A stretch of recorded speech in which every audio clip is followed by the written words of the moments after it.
Because you've got powerful legs. How'd you get the physique? Was it gym or how'd you get the physique? I've always been... She's actually not got powerful legs.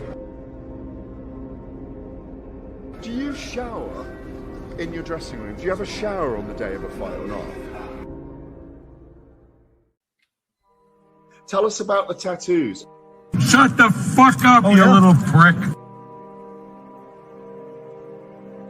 But then I've got the Phoenix. Hey, prick. So I'll take it from Bob every day of the week. Absolute disgrace. That's your knowing or mine. Move him out of here, Darren. Ricky Hatton didn't go over for his fighter because he risked getting abducted and sold into sexual I never said that.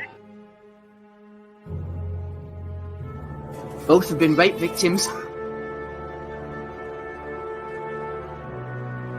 I'm not watching Frank Buglioni live on Saturday night. You're out of your mind. Jesus Christ, get yourself a life. He's actually a priest. Yeah. It's because his brother John Fury eye gouged him. What have I told you all this time? He's going to end up sucked out, fucked out, looking for a handout. Boxing nutters messenger group. I'm gonna be the king. J-Pump. You know what I'm saying?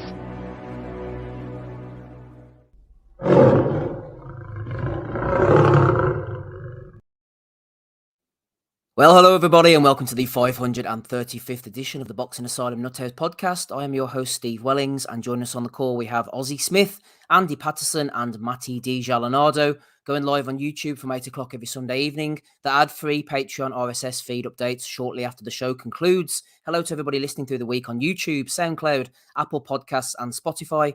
Don't forget to leave a review on the podcast player of your choice throughout the entire month of August. Nothing less than 5 stars is acceptable. It's all about the likes and subscribes, Andy, in this business. You've just informed me before we went live that we've gone over a milestone, 70,000 subscribers, is it? Or something, yeah, we're something getting like that? there, mate. We're getting there. We're breathing down the necks of all the fight hype guys and all, like the 3 million subscribers. Now. Almost there, mate. Almost there. Almost there at 3 million, but thank you for subscribing, everybody. I think it's around the 7,000 mark. Shout out to everybody in the chat. Good evening to you all as well.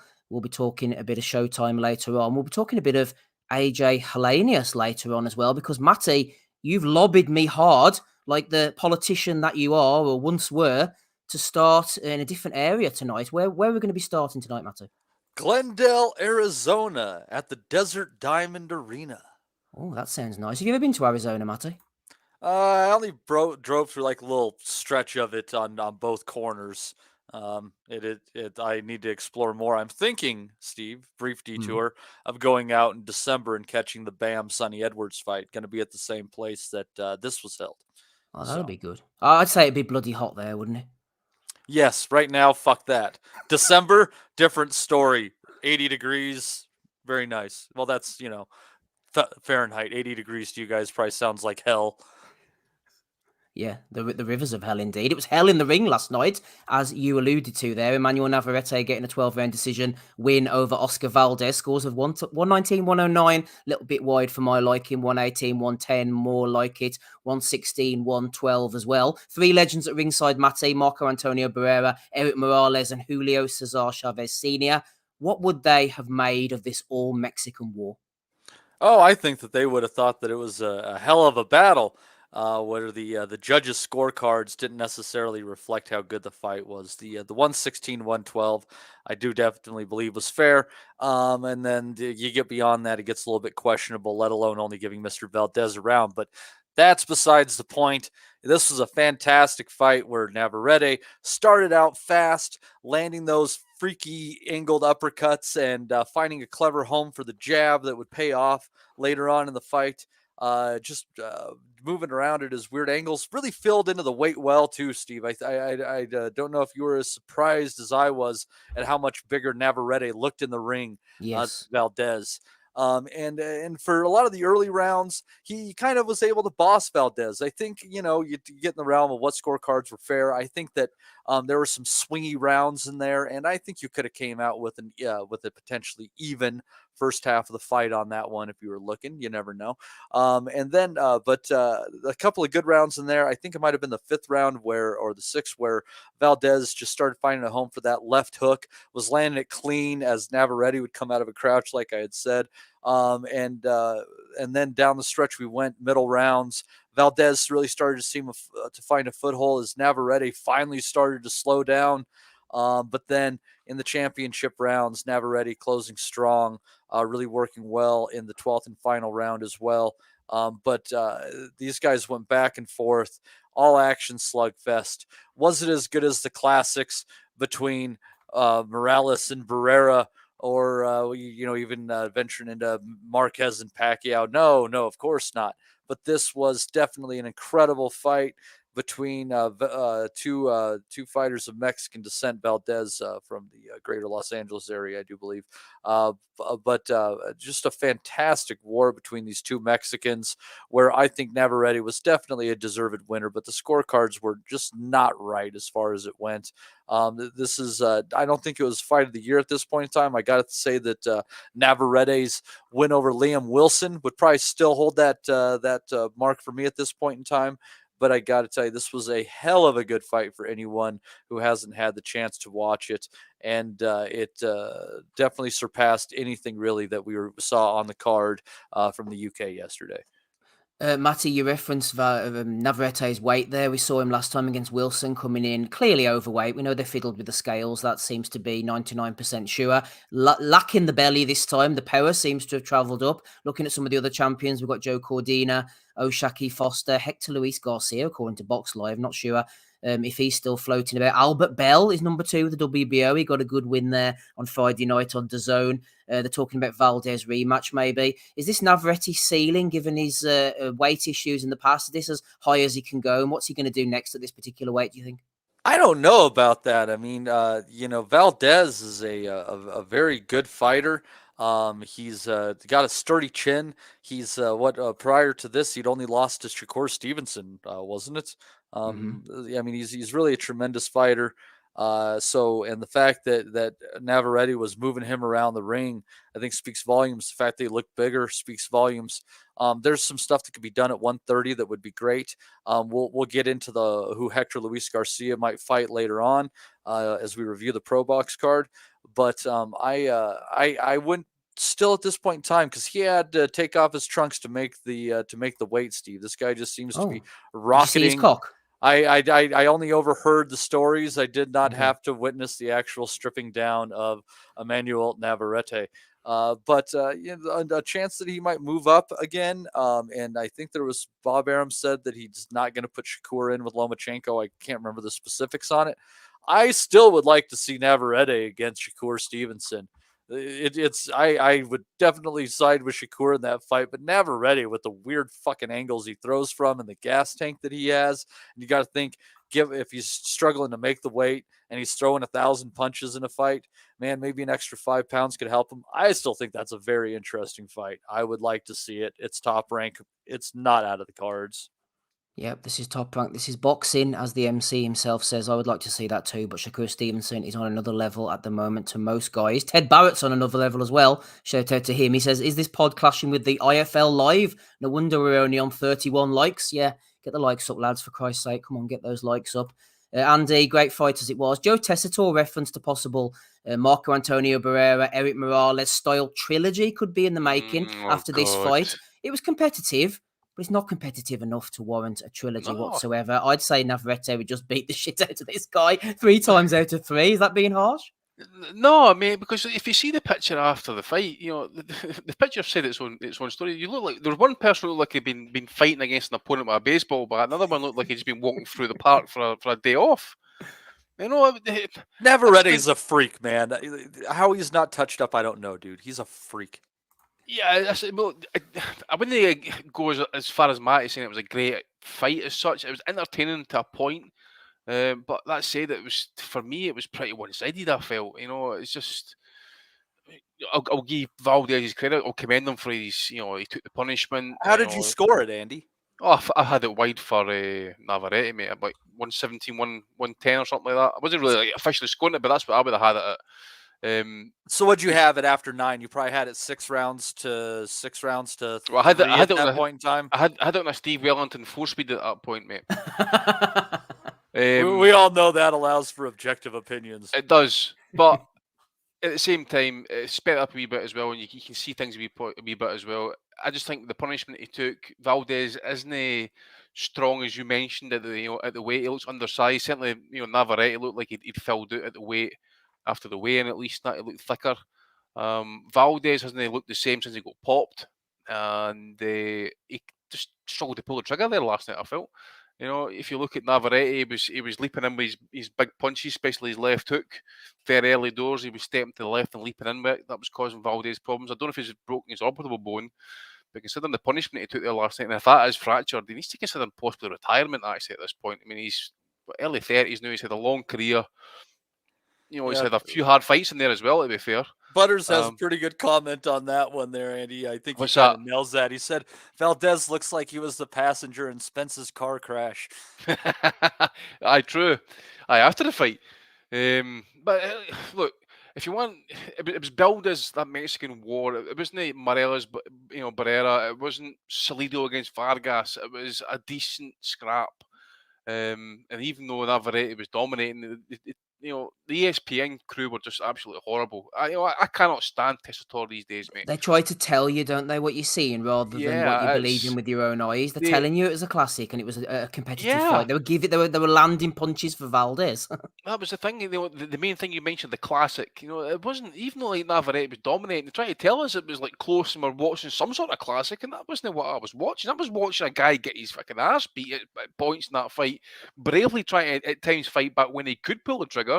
But a lot of that was dominated by Navarrete. And talked about a rematch at one point as well. The commentary, they're fucking nuts. And you got to think, I'm sure different levels to those fighters there last night, in my opinion. I'm sure if you were watching the fight, and like really scoring it specifically, and I won't even get in if you're doing it at regular speed, but you probably gave the last 3 rounds to Navarrete, which would give you like a 117, 111.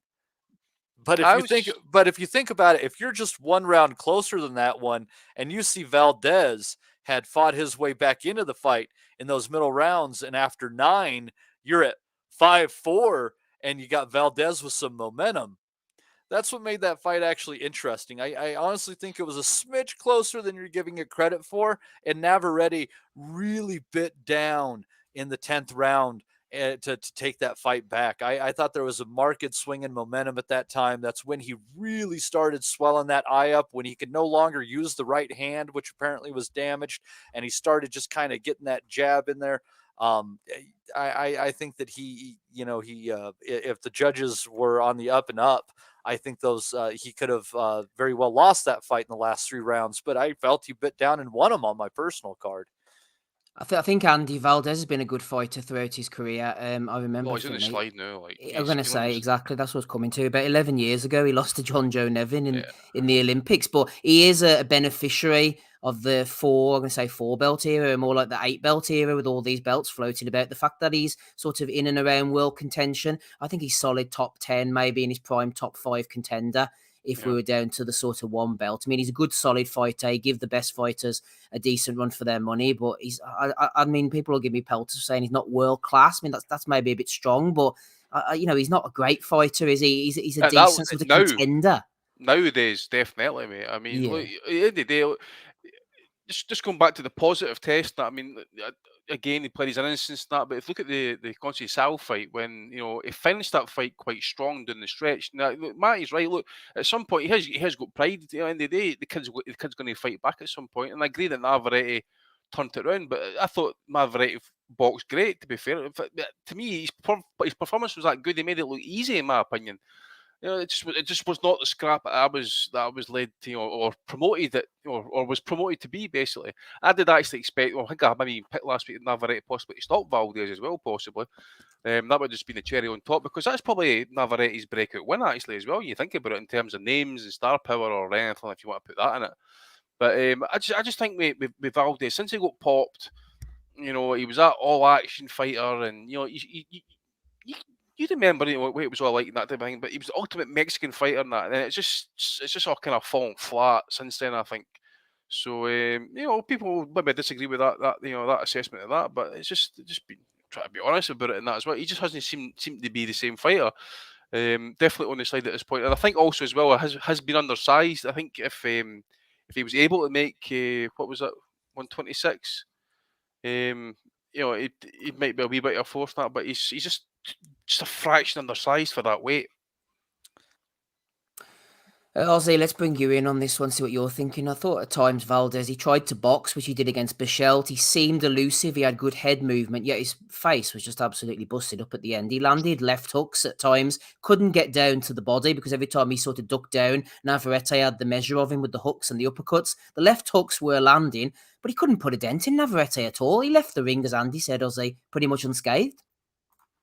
Navarrete did, yeah, absolutely, and I agree with Andy that it was relatively one-sided in all honesty, and I thought it would be closer. We said last week about how the styles would gel, and I think that was fair to say that they did gel. I've seen a lot of wide scorecards, and for me personally, I agree with that. It was fully deserved. I thought he bossed the fight, and he was constantly just on the offensive, and if anything, it was kind of a bit too much for any man to take, in all honesty. But he was quite elusive as well, and it wasn't, you know, just a case of a gun-go style where he'd be willing to take one to land one.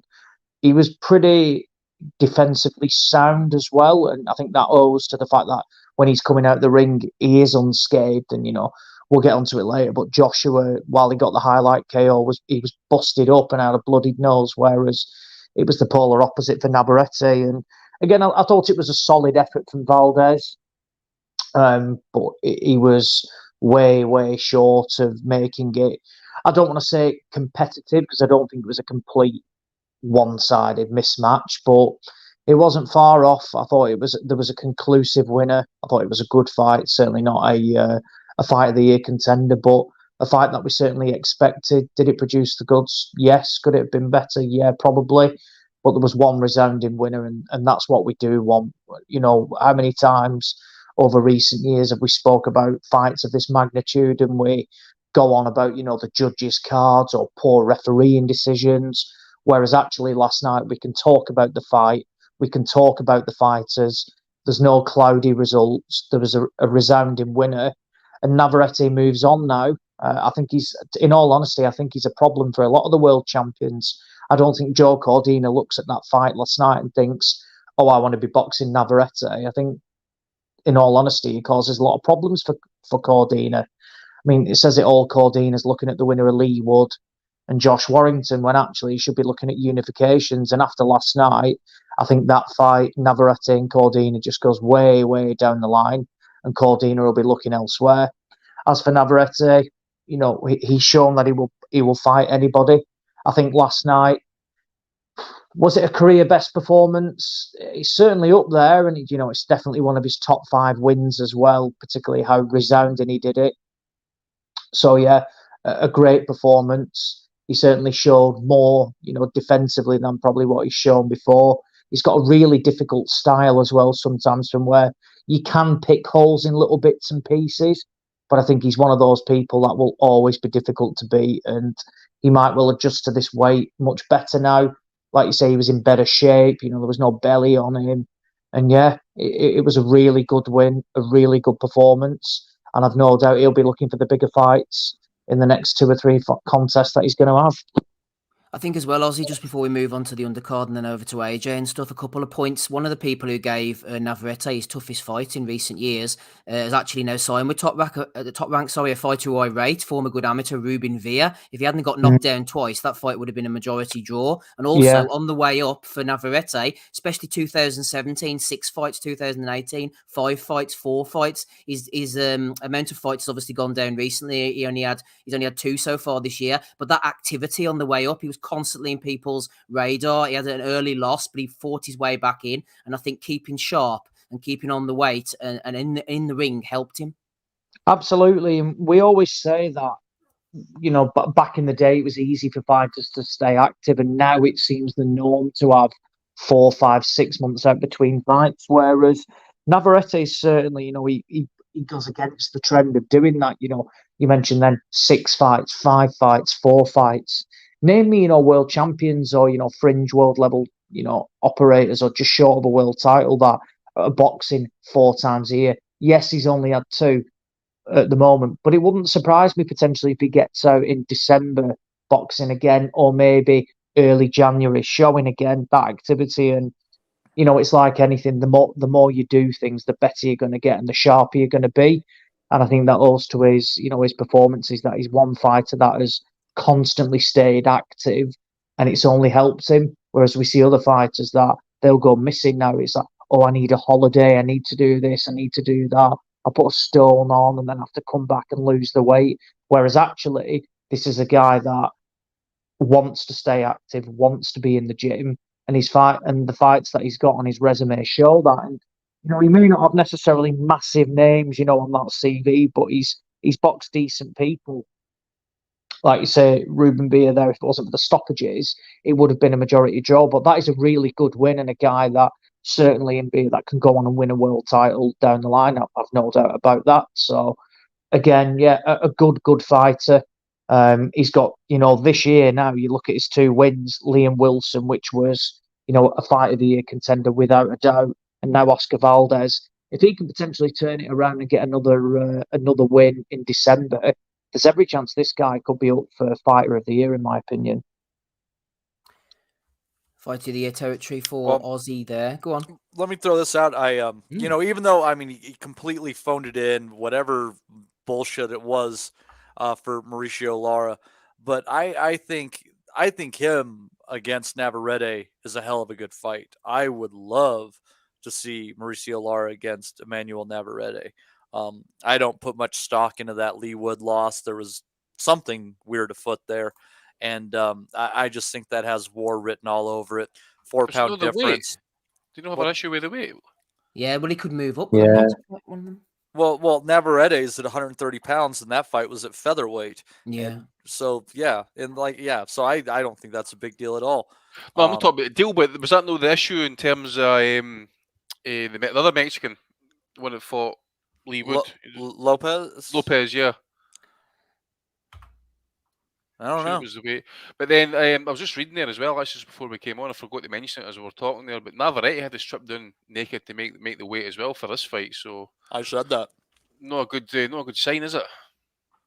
I know he seems to be struggling no matter where he goes, doesn't he? Yeah, Lara was struggling with Wood, so he could potentially move up and then fight the likes of Navarrete. If Navarrete hangs around at super featherweight, that could be a potential fight for the future. It depends what Lara's like promotionally, though, Andy, I suppose, given the fact that Navarrete is very much with Top Rank and Lara.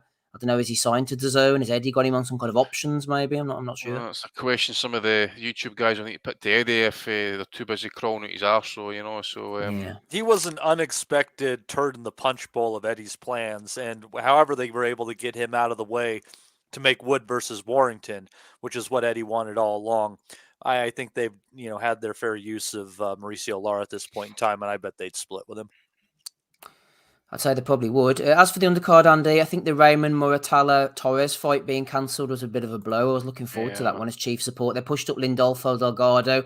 He's not the most exciting at the best of the times. The Mexican fans weren't too happy with his fight against Valtierra. I don't know how much you saw of that. I got to round 8 and gave up. Richard Torres on the other end of the spectrum, going in against Willie Jake Jr. Torres is exciting. They did a promo beforehand. They're definitely trying to push him. He can punch. He comes forward. He gets rid of these guys, which is a plus in our book. But the likes of Willie Jake Jr., man, it's hard to really ascertain Torres' ceiling when he's fighting guys like this. Yeah, I've said that for a wee bit, actually. I mean, he's been a pro now just over 18 months, I think it is. So, I like the kid as well, actually. A wee bit into his background in that as well. He's big into his dancing and that now. He's went doing that Lomachenko route, so he's trying to kind of better his footwork type of thing. I mean, the power is legit. That is one thing.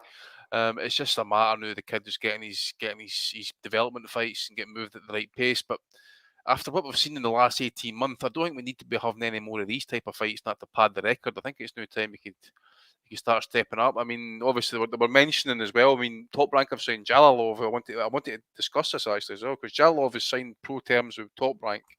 I'm sure after the Olympics it was actually as well, after these two fought, because Torres lost, I'm sure it was the final actually against Jalilov. But the guy never seems to fight many pro fights, especially under the top ranked banner. And as I say, he won I think it was the World Amateur Championships at super heavyweight just a few months back there. So again, I just want to see that guy active, and potentially a rematch with Nato, getting made at some point. But Torres is just obviously a work in progress at this point as well. But there's a lot to like. As I say, that power has got the death touch all written in bright at the top of it. Like. He's excited about Top Rank signing Jalalov too. It sounds like he wants to see him down the line. Yeah, but this is the thing though, mate. I mean, we just don't see Jalal fighting pro. So how can they actually market that as a potential, exciting fight if he's the guy's never seen? I can't remember the last time I actually even fought a pro fight. If anybody's got that info, he was on wasn't he on the Showtime card? He fought some French, Belgium recently. Congo guy, didn't he, and beat the shit out of him? If that's the same guy I'm thinking of. Recently, aye. I say recently. Recently for us, Andy, you know what it's like. It could have been about 18 months ago. I'm trying to look it up now. I'm sure he did, and then he knocked out Curtis Harper, who once walked out the ring. Yeah, his last fight was against Harper in November 2022, and it was Jack Mulawayi, a Congo based in Belgium. There you are. Right, well, I've seen him since then, mate, and he wasn't fighting pro. He was fighting in the amateurs. Okay, fair enough. So, but I says these guys are getting allowed to go back for pro in the amateur ranks now, and still being allowed to contend for these championships. It's he's fighting an 8-rounder in 2 weeks' time against the guy called Onoriode Ewarieme. Well, you said they're getting 6 figures if they win these amateur tournaments. I mean, why wouldn't you? I mean, it's ridiculous. That's not that's not amateur, but anyhow, that's no. It's like pro-am basically, isn't it? But it's just recently they've started doing that. And of course, that body that were IBA, sorry, there's no IBA, there's IBA. There's serious concerns about their governance and that, and there was real issues potentially about the Olympic boxing that France. I think it's next year. I think it's the next Olympics, 2024. It looks like it's going to go ahead, but I don't know if it's going to under the same auspices as the governing body, to be fair. So watch this space. But it says it's just odd that for a guy who was obviously highly thought of coming out of the amateurs at that point, Olympic champion, signed pro terms with Top Rank, who have always had a good track record of building up these fighters and that, make them into decent pros. It just went, But how many pro fights has he had, Steve? Just out of curiosity. Gosh, I don't know. I've flipping turned it off again now. Let me see. He's had 12 all knockouts. 12. I can't even remember any one of them. It's 2018, so he's been pro for 5 years now. So since those last Olympics, which would have been Rio. Yeah. Was it Tishenko he lost to in the? Was that the controversial? He lost to somebody, didn't he, in a controversial decision, or am I thinking of somebody else? In the Olympic final, was that Jalalov? Or was that, I don't know. I'm used to. No, it was. No, Jalilov won that Olympic final that year, mate. It was Torres who beat in the final for it because he's a silver medalist. I just don't know if I want to live in a world where badminton is in the Olympics and boxing isn't. That's a fucked up place. Anything on the undercard, Matty, from you before we go over to Wembley? I think it was Wembley. I didn't really pay attention to anything going on. I know they had some stuff on before. Oh, I did see Fernando Vargas' son, Emiliano. And he went in. I don't know the guy's total pro record, but his opponent had never been down before. Had never been. I don't think he'd ever been stopped either. And Vargas just beat the crap out of this guy. He definitely, for a 19-year-old fighter, tremendously skilled. Has his dad's killer instinct. Does it from both sides. I mean, his dad was class, man. I love Fernando Vargas. Yeah, and he's in the corner, so we're going to be getting some good quotes from him here and there. So it's.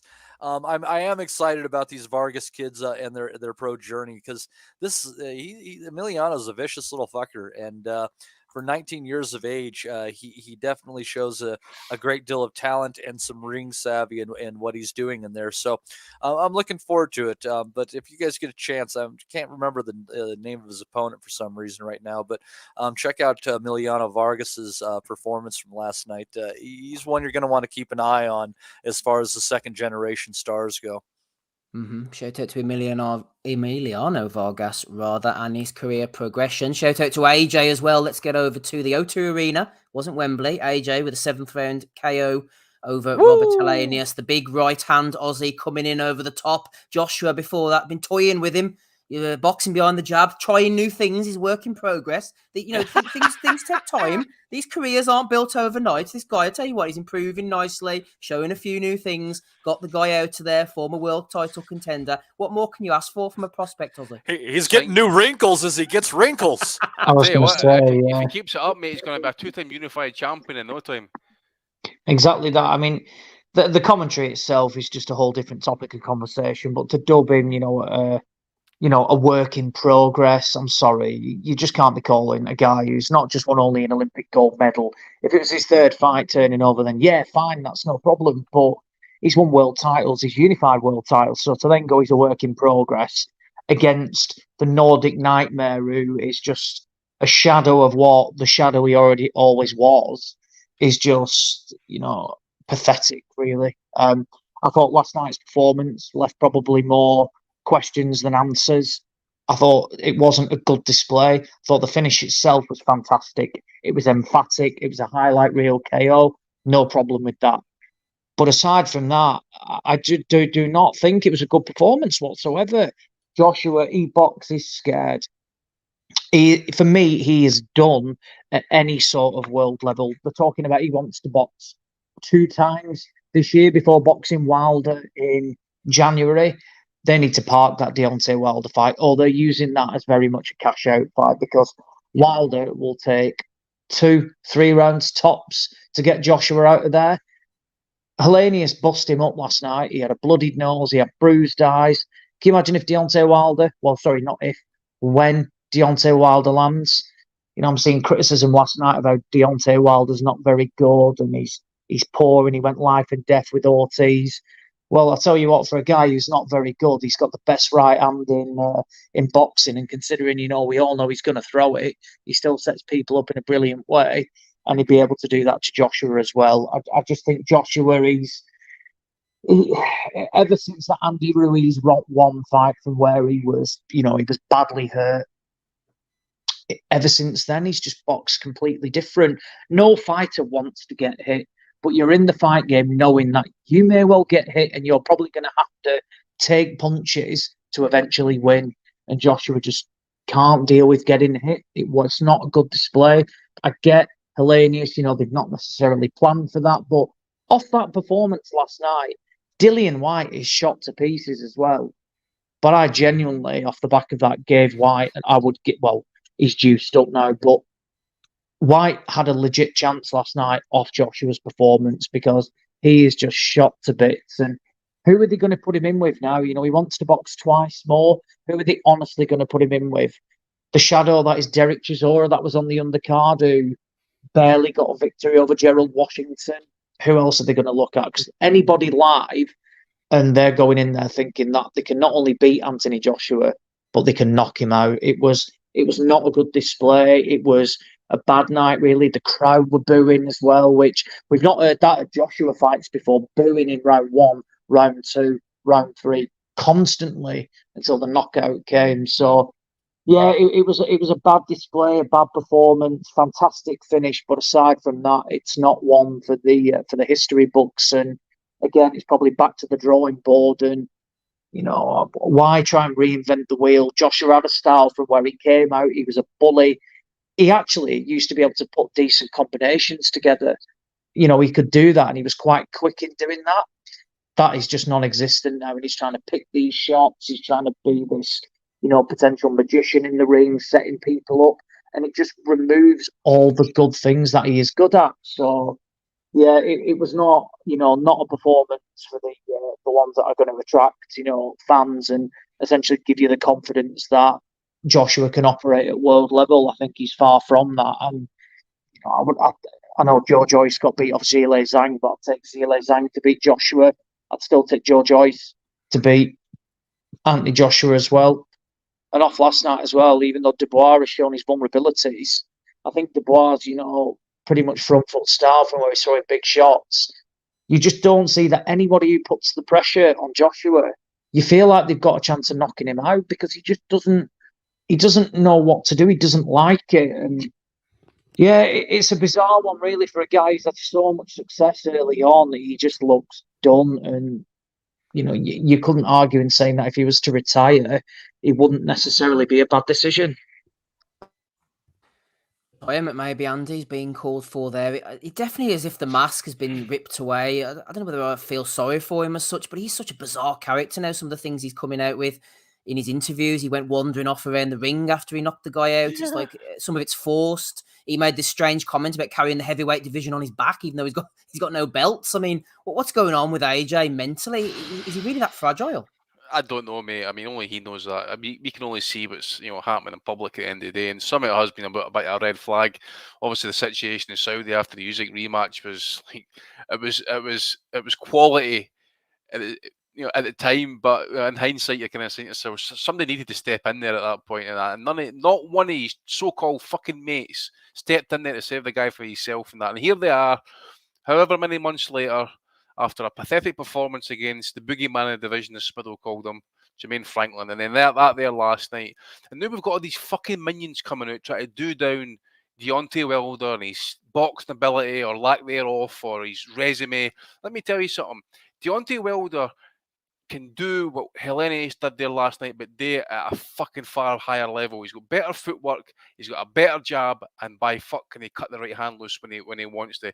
And you see that jab was causing Joshua all sorts of problems there last night. His face was all busted up, his nose was bleeding, or maybe it was his mouth. His lips were all kind of swollen, his eyes were looking a bit kind of puffy and that as well. At one point in that fight, Joshua felt he had to step into a couple of shots, and he missed that right hand at one point as well, but the right was on the wall for Helenius. That chin was in the air all night, and the way he was stepping back from it, and his balance wasn't great either, to be fair. And I don't think he was really throwing the right hand to great effect. He was checking it to the body a little bit. I don't know if he's maybe got a problem with it. He was due to go on holiday to Lapland. Well, fucking Joshua put him there, actually, to be fair. That was some fucking knockout. And one thing about Helenius, man, he gets knocked out pretty well. So that's a plus. But other than that knockout, that card was complete dog shit as well. This for Joshua, I agree with what Ozzy was saying. I think Wilder does beat him. Obviously, it might be a question or might be a fact. It's like maybe a matter of who lands first against those two. I just don't. I'm not sure, Andy, because I don't think Joshua's the big, massive one-punch knockout artist. He gets on top of you, doesn't he? Beats you down, grows in confidence. He hits you hard. Guys fold mentally.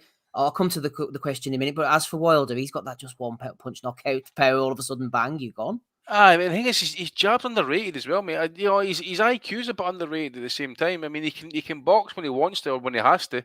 And we all know he's wanting to cut that hand loose and he's wanting to go out in his shield. So it is, again, if he's still got that ambition at the end of the day, then obviously, but I mean, what more ambition do you need? The guy got fucking cocked about by Eddie Hearn and Joshua in contract talks that old daddy Bazza Hearn had to try and save and, try to lowball him and all that sort of stuff. So he should hang out. Hopefully we see it at some point because it's been talked about for long enough. I think the Fury Joshua fight is gone, I think, at this point. If they are really interested in making that fight, I mean, where would they hold it? I think it was Saudi Arabia. I mean, wouldn't they be held in the UK? Yeah, that's what they've said. It'd be Saudi. They've got this skills challenge on board. Apparently, it sounds a bit like a fake Sabutio, doesn't it? Skills challenge, but they're the money men, as I'm told. Skills challenge, is that the promotional company that Del Boy Chisora's been? Yeah, something like that. I seen something getting put on Twitter there last night by our man RJ, who seems to be kind of like, our company's house registers and that. Anyway, Chisora was attached to that. But yeah, look, it wasn't great, to be fair, mate. I mean, look, he was chasing a guy over the ring. You go, we'll mention Bellew in his segment at the end of the day, man. But that was just embarrassing. The whole thing was embarrassing. The whole setup. You've got commentators trying to talk to each other in between fights, and you've got music blaring at the tap blaring, and you can't even hear anybody what they're saying. They can't even hear each other. Actually, they can't even hear the questions getting asked to them. It was just shocking all around. Apart from the knockout, that is, and did I get me started on Conor McGregor, man? My God. They try to be too innovative with the commentary sometimes. They try to come up with all these fancy new ideas, and I can understand you have to move on, but they try to bring in things that they don't necessarily need. Stick a good commentator on, a good analyst with him, someone to total the scores up, and let's all move on.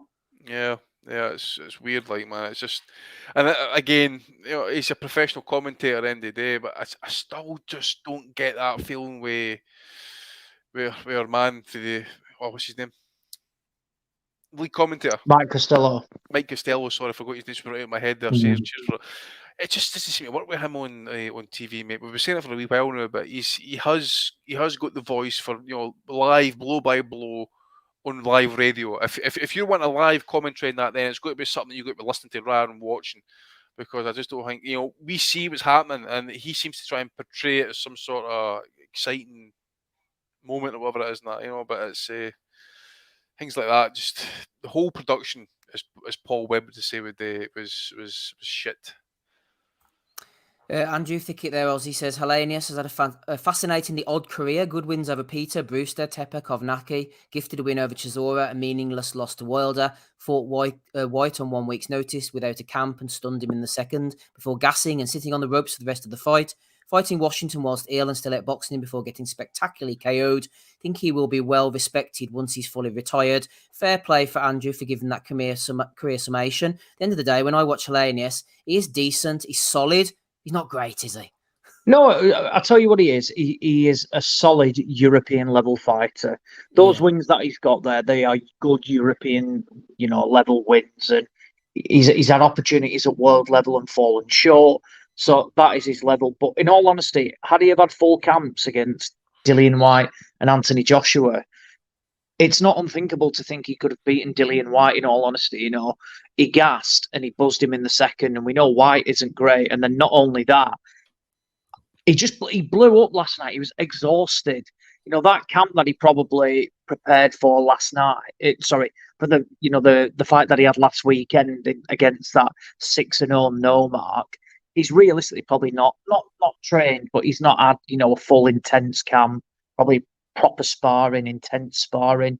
Had he have had a full camp last night, we might well have been talking about how Joshua may not have got him out there, or it could have been even, worse times for Joshua. So yeah, well, we're not here to talk about, how good Robert Helenius is. He's a solid European level fighter. He's decent fundamentals. I watched the Kovnacki 2 and 1 fights, and he showed that he has got parry. He's a big lump as well. He's a big bloke, and yeah, he's a guy that will walk away and can look back at his career and think, yeah, he's achieved good things in the sport. But one thing I was touching on, I was going to say before about, they were saying about Anthony Joshua, is that I think in the Wilder fight, one thing what I've seen recently is when Joshua is hurt, he struggles to hide it.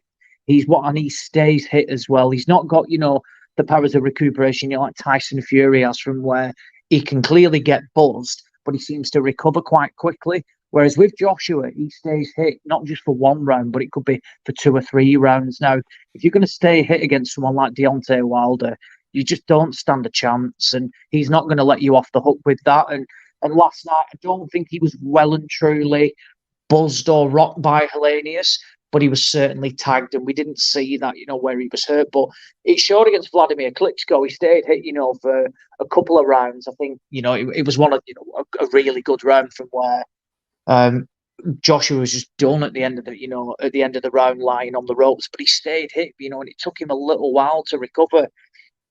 And I think more so now, that is what is going to stop him, against.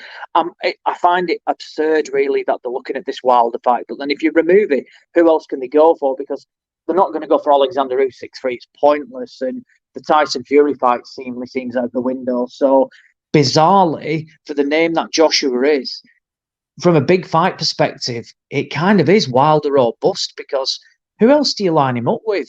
There's no one who you look at and think, that's a big fight. I think if Joe Joyce maybe goes and beats Zhilei Zhang, it wouldn't surprise me if Warren and co get on the bandwagon for potentially to throw Joe Joyce into the mix. But he has to fight Wilder next, mate, because it's the only fight that gets him back into a shot for a world title fight. He has to fight and beat him, because I see Wilder's ranked 1 and 2 or from some of the 2 or 3 organisations. Yeah. So you just know if the fight gets made, they're going to be multiple eliminators for world title fights. Well, that McKean Hrgovic fight last night, I'm pretty sure was a final eliminator or something like that for the IBF.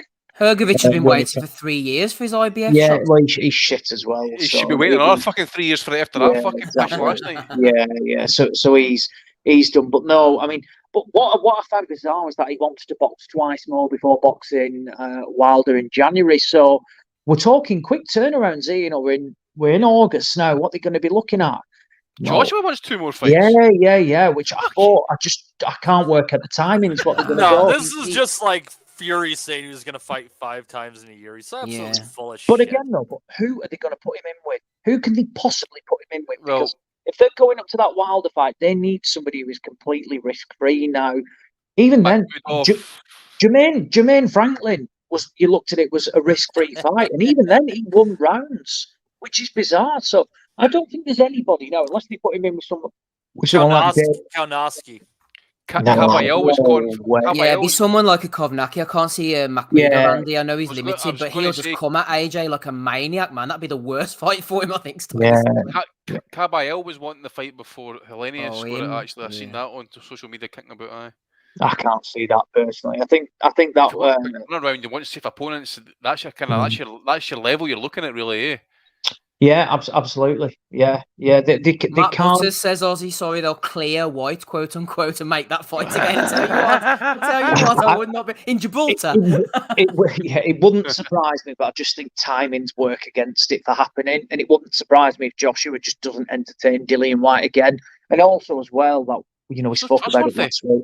Exactly, he isn't trustworthy. How can you trust him? But also, as well, is Eddie Hearn going to want to invest money into another promotion from where White may well pop? And he's come out and said, "I don't really know Dillian that well." I think that's what they certainly say, which is bizarre. I think Dillian White's headlined 7 pay-per-views for Eddie Hearn, and Eduardo doesn't know him that well. So he'll be saying that in 10 years when Chisora's brain's mushed. He'll be like, I don't remember Derek. Yeah. Oh, but to be fair, mate, Derek won't remember him either by that point. But yeah, so I can't see who they're going to put him in with next. I believe DAZN are pushing for pay-per-view dates, and they want more pay-per-view dates. And aside from Joshua, who are the pay-per-view stars in that Matchroom camp? Nobody really. Conor Benn, realistically, where's he at? But it's true though, isn't it? From a name perspective, probably Conor Benn. Who else is there? Nobody else. And Ben can't even box at the moment. So it's interesting times for Matchroom, and they made that big jump going up to the zone, and you cannot say it has paid off. It just looks like it's a complete mess, and they just keep digging bigger holes, and the zone are bleeding money, and they said they were not going to do pay-per-view, and now they made the big U-turn, and it's all about pay-per-views now. The zone are probably making more dough from this Misfits boxing than what Matchroom are presenting. Increase. Yeah, exactly. 100% increases, no rewards for the loyal subscribers that started off from day one. Not the Women's Champions League they were saying last night, Ozzy. Having to get KSI the promos for you to kill the title. Oh man, fuck.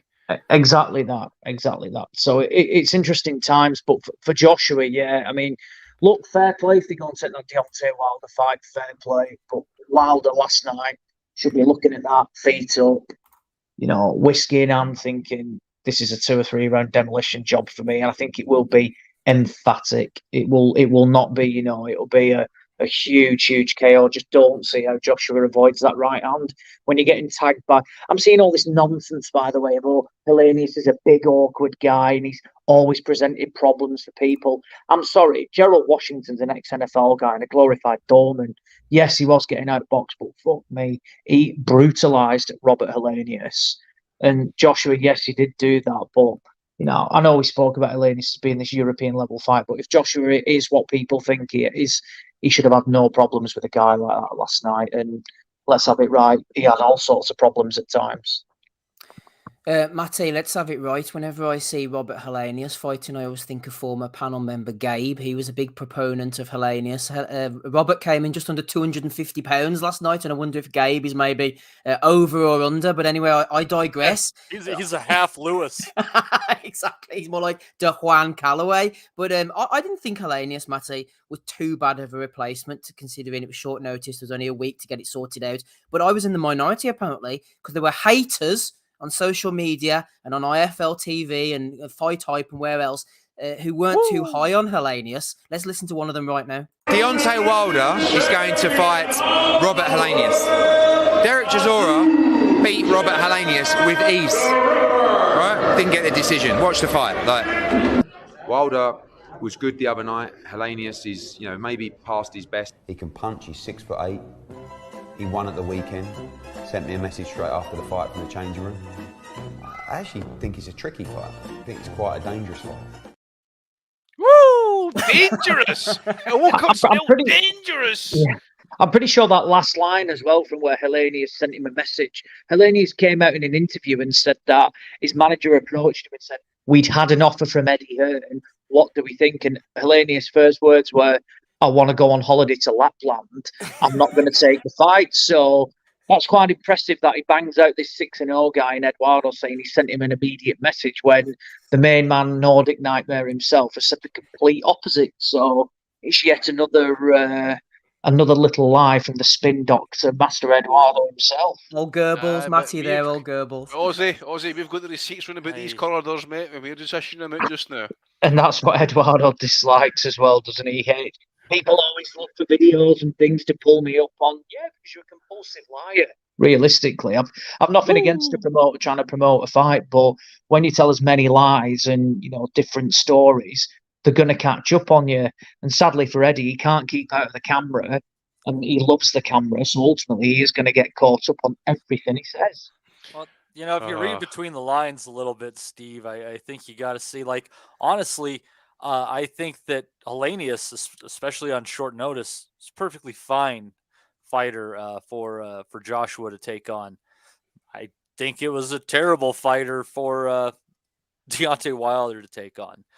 Because I think there are levels to this, and I think Deontay Wilder is a couple levels above Anthony Joshua. So fair play to Eddie. He said it all without saying it specifically. Terrible, very lackluster performance, let's say, by AJ, but great stoppage victory. We'll see if he gets one more in before Wilder. But Wilder is going to be going into this without being in the ring for about 15 months or so at that. So that's the one thing I say might work in Joshua's favor, is just staying active recently. Regarding the Deontay Wilder fight, Matty, people are talking it up. It looks like it's going to happen, hopefully. I know it's simplistic to just say Wilder with his one-punch knockout finishing instincts, whenever he lands, the fight's going to be over. But I just think he's going to land at some point. And this current version of AJ, the AJ version that fought Klitschko and even that went in up to the Andy Ruiz, and he said John Ruiz there, the Andy Ruiz fight, would have fought back and I would have given him a greater chance. But this current version of AJ, he's going to catch a shot at some point, and Wilder's going to finish him. It comes down to mentality for me. And Joshua's lack of confidence at the moment against a guy who is so confident, he borders on delusion. A guy who has talked away every loss to Fury. He's talked conspiracy theories. He believes in his power so much. He is absolutely mentally deluded. There's no way he's going to come in against Joshua and not land that right hand at some point. I honestly cannot see anything but a Wilder knockout, Matty. Heavyweight boxing is the theater of the unexpected, and I hesitate to say that he has no chance at all. I mean, he's a big man with a fair bit of experience, and he's got a few good punches in his arsenal. But to land those shots, he's going to have to go through fire. And I tend to think, Steve, the toughest thing for him is that if Wilder chooses to keep him at the end of his punches, he's going to be able to do just that. It's because not only is Joshua not quite as long as Deontay Wilder, he doesn't seem like he's really committing to his shots fully anymore, where he's really punching through the target, getting his entire length into him.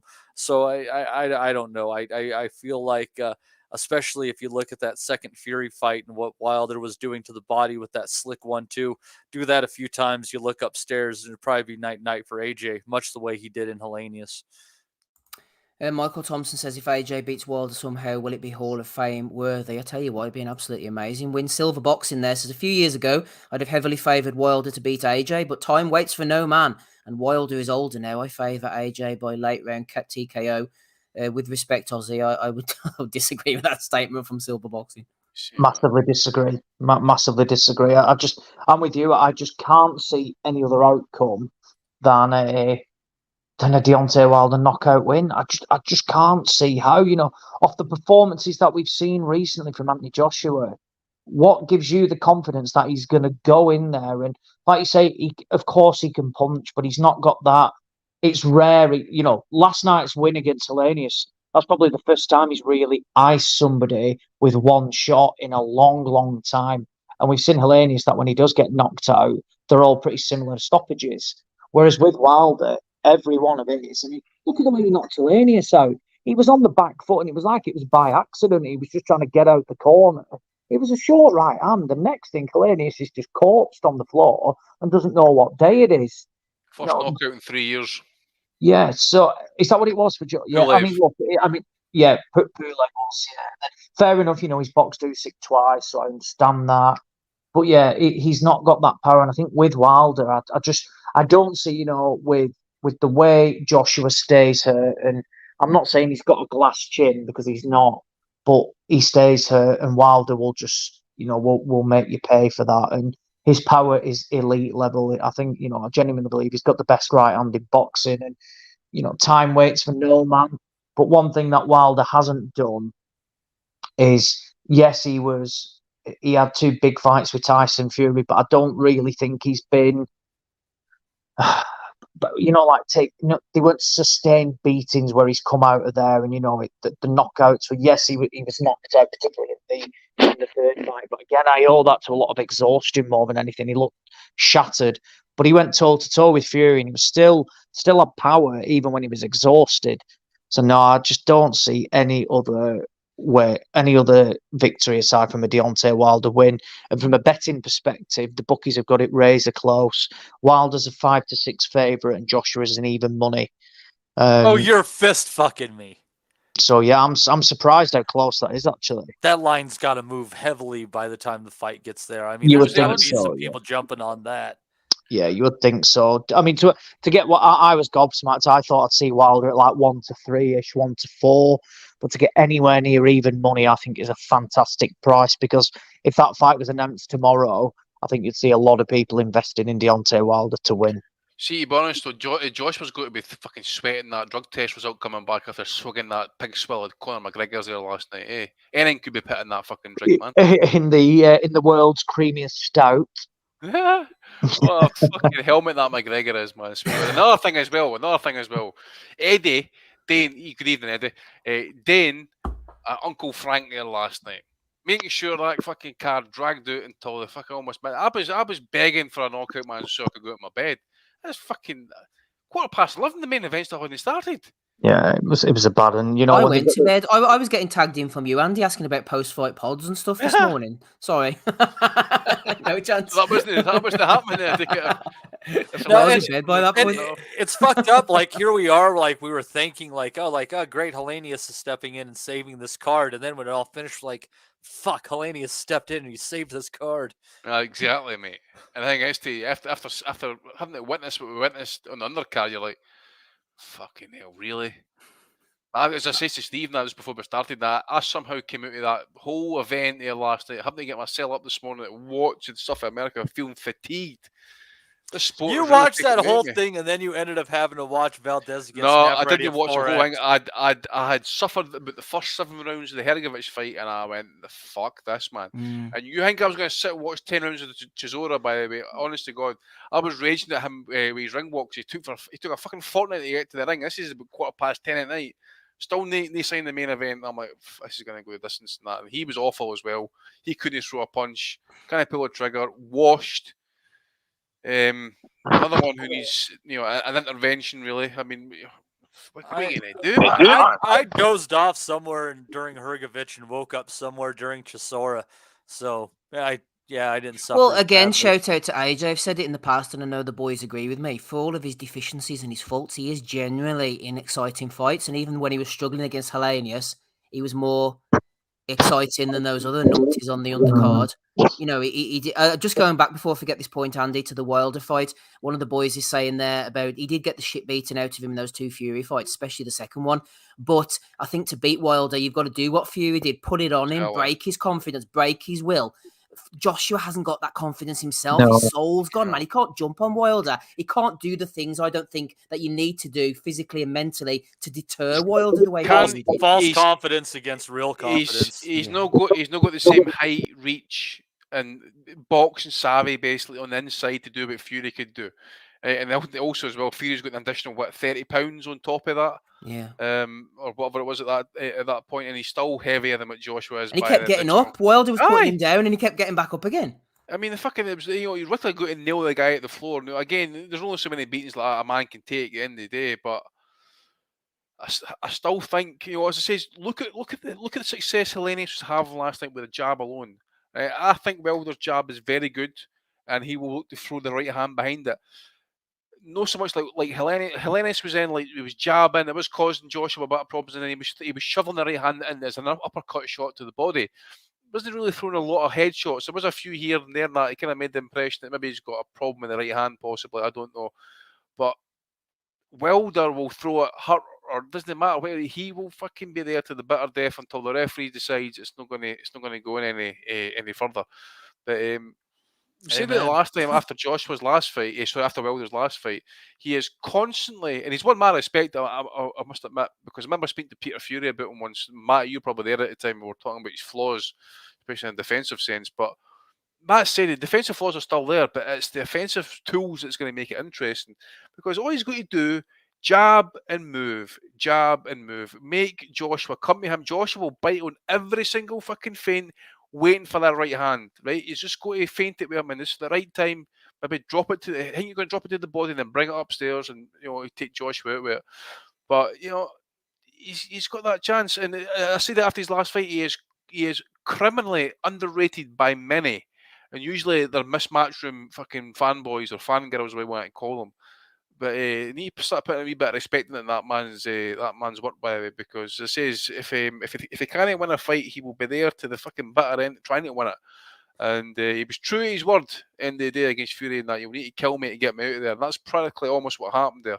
So people treat him still treat him like the guy who was windmilling against Audley Harrison, and I know they're not the same. The only thing that's the same for those fighters is that wicked right hand. He's refined for that. He's definitely refined for that. I mean, the jab alone, as I says, mate, he could easily do what Helenius did there last night. If Helenius is causing Joshua all those problems, factor in that right hand, which is the X factor. You've got a gravy train ending right at the fucking next stop. Well, and you just got to devil it up and put the right hand behind it, and Joshua's going to be out of position. He doesn't do well going back whatsoever, and he can't handle movers.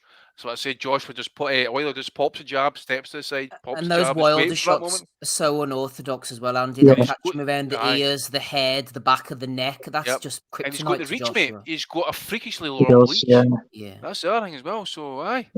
It pisses me off the disrespect that Deontay Wilder gets, and that they just dub him as this, like you said, this wild, this guy just wings in punches and he's no technique and he's no boxing IQ. And I replied to a tweet last night about something similar, just saying that Deontay Wilder is shit. Well, I'll tell you what, if he is shit, then I hate to see what is worse than him, because like we said, he's got a fantastic right hand. His jab is legit as well. It's not just this crappy little thing. It's a proper weapon. And the guy sets his shots up as well. It's not just, pot luck, the way he's knocked out 42 of, 42 KOs in 43 fights. Some of them, early on, fine. But, he's beaten some decent fights. Look at the way he knocked out Dominic Breazeale. That was not just, a random shot from Norway. That was a proper right hand. And regardless of what Luis Ortiz is or however old he is, Luis Ortiz at the time when Deontay Wilder boxed him, that guy was avoided. He was signed to Matchroom, so ultimately Joshua didn't need to fight him, and Hearn controlled him. I agree. That's a disingenuous argument. I saw that guy replying to you. Sorry, Ozzy. Yes. Yeah, and I couldn't believe it. I thought, hang on, at the time, Ortiz, no one stepped up to box Ortiz whatsoever, and it was incredibly difficult, for people to get him a fight. And Wilder did lose rounds to Ortiz, and he was hurt. But look at the way he finished the fight. It was brutal, absolutely brutal. So again, for a guy who's apparently awful, Ortiz from a boxing ability, he's probably a level above. But overall, as a fighter, Deontay Wilder is better. And he came through that, and then in the rematch as well, it was even more conclusive. And let's have it right, in the Tyson Fury fights, particularly the first one was a bit of a it wasn't as good in all honesty. But the second and third fights, yes, he was outclassed and he was beaten, but he was there until the end. And that third fight was, one of the best fights I've ever seen. It was unbelievable. Well, how many people are that dangerous when they're that hurt? Like, there's very few people who can do that when they barely know where they are. Exactly. And there was one punch he landed on Fury. It had that rippling effect on him. That knocks out any other. It knocks out any other man. That if it's no Tyson Fury. Yeah, absolutely. And they say, he's ducked everybody and this and that. People forget Deontay Wilder signed to go over to Russia to box Alexander Povetkin. It was only that did Povetkin pop for a test or something like that? Yeah, that's right. Yeah, exactly. Wilder had moved over here just to kind of taper off his camp before flying to Russia as well. Yeah, and he was going over there. I was curious how many slips they were going to call in that fight before Povetkin could no longer get up. Yeah, exactly. So the hate Deontay Wilder gets is just disrespectful. There are far, far worse world champions who, no disrespect, to a level below. And I can list it, but people used to bum over Anthony Crolla because he was a nice guy and this and that. Don't even compare, like in terms of ability. Wilder is levels above Crolla, but people used to love Anthony Crolla. Oh, it's great, he's a world champion, he's done this and does that. Well, sorry, the hate Wilder gets, from a guy who, certainly didn't have it all his own way, coming through. He turned over. And I don't care about those those wins where he was knocking out bums on the way up. Fine. But he was doing it in the right way. And he was active. He was boxing. I'm just looking at in 2009, Deontay, I know it's a while ago. He had 1, 2, 3, 4, 5, 6, 7. He had 8 fights. Yeah, coming right out of the Olympics. Yep. Yeah, they all went one round. But good, they're active. We always say all about, activity, and that's exactly what he did. And yeah, did it take him a while to step up the levels? Yeah, it did. But once he did that, he boxed Bermain Stavern, and let's have it right. A lot of people fancied Bermain Stavern in that fight to go and beat Deontay Wilder, and Wilder showed that he wasn't, in inverted commas, a one-trick. Him for 12. Yeah, absolutely. Yeah, definitely. And then what did he do in the rematch? He had no respect for him, and he just obliterated him in a round. So it really grates on me the disrespect Deontay Wilder gets. He's not only, he's one of the most exciting. Steve mentioned about Anthony Joshua being in exciting fights. Blink and you miss it with Deontay Wilder because he has got that power, and he is always in exciting fights. And he's without a doubt one of my favourite fighters in the division. And when he does call it quits, the heavyweight division will be worse off once he retires, because this is a guy that brings excitement, he brings legit power, and he's far better than just a one-trick, one-punch pony. The guy has got skills, and he's vastly underrated. For a guy that was a dominant world champion, he's vastly underrated, and it's this stigma and this tarnish from, people online and certain media outlets and promoters that just call him that. Yet you never see these promoters or other media outlets call for certain fights and say, oh, we'll box Deontay Wilder. They go a million miles away and ensure that they don't box Deontay Wilder. Mm-hmm. Shout out to Jamie, throwing in 199 there. He says, John Boschak. We can definitely get on board with that one. Liam has made a good point finally. He says, I love everything about Wilder. He's mad as a box of frogs. His delusional mindset is a real weapon, whereas AJ is a broken man living in reality. That is a good, concise way of summing up my thoughts on the whole situation. A shout out to Robert Helenius, a.k.a. Rapping Rob Kelly, who's jumped in on the call. You're very welcome tonight, Rob. I'm going to hit you with a question straight off the bat here. So whenever Dillian White popped, allegedly, we don't know, they were looking at Gerald Washington. Chisora's name was bandied about. Dempsey McKean, Philip Hergovich. Eventually, they landed on Robert Helenius. Des, always good for a good comment, Rob, jumped in with this one. He said, one for Steve and possibly Dominic. It never hurt Richie ever to get in his rocky moment against Junior Jones in Manchester. Never hurt Leon Spinks getting his chance against Ali. Gavin Reese against Mumbai.